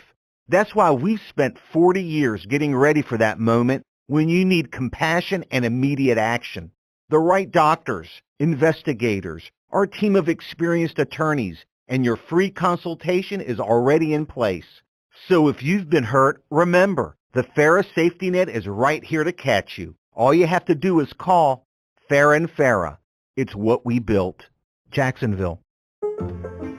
Well, we got a minute. I'm going to buy that truck I've been wanting. Wait, don't you need like weeks to shop for a car? I don't. Carvana makes it super convenient to find exactly what I want. Hold up. You're buying a car on your phone? Isn't that more of a laptop thing? You can shop wherever you want. I like to do my research, read reviews, compare models. Plus, Carvana has thousands of options. How'd you decide on that truck? Because I like it. Oh, that is a great reason. Go to Carvana.com to sell your car the convenient way.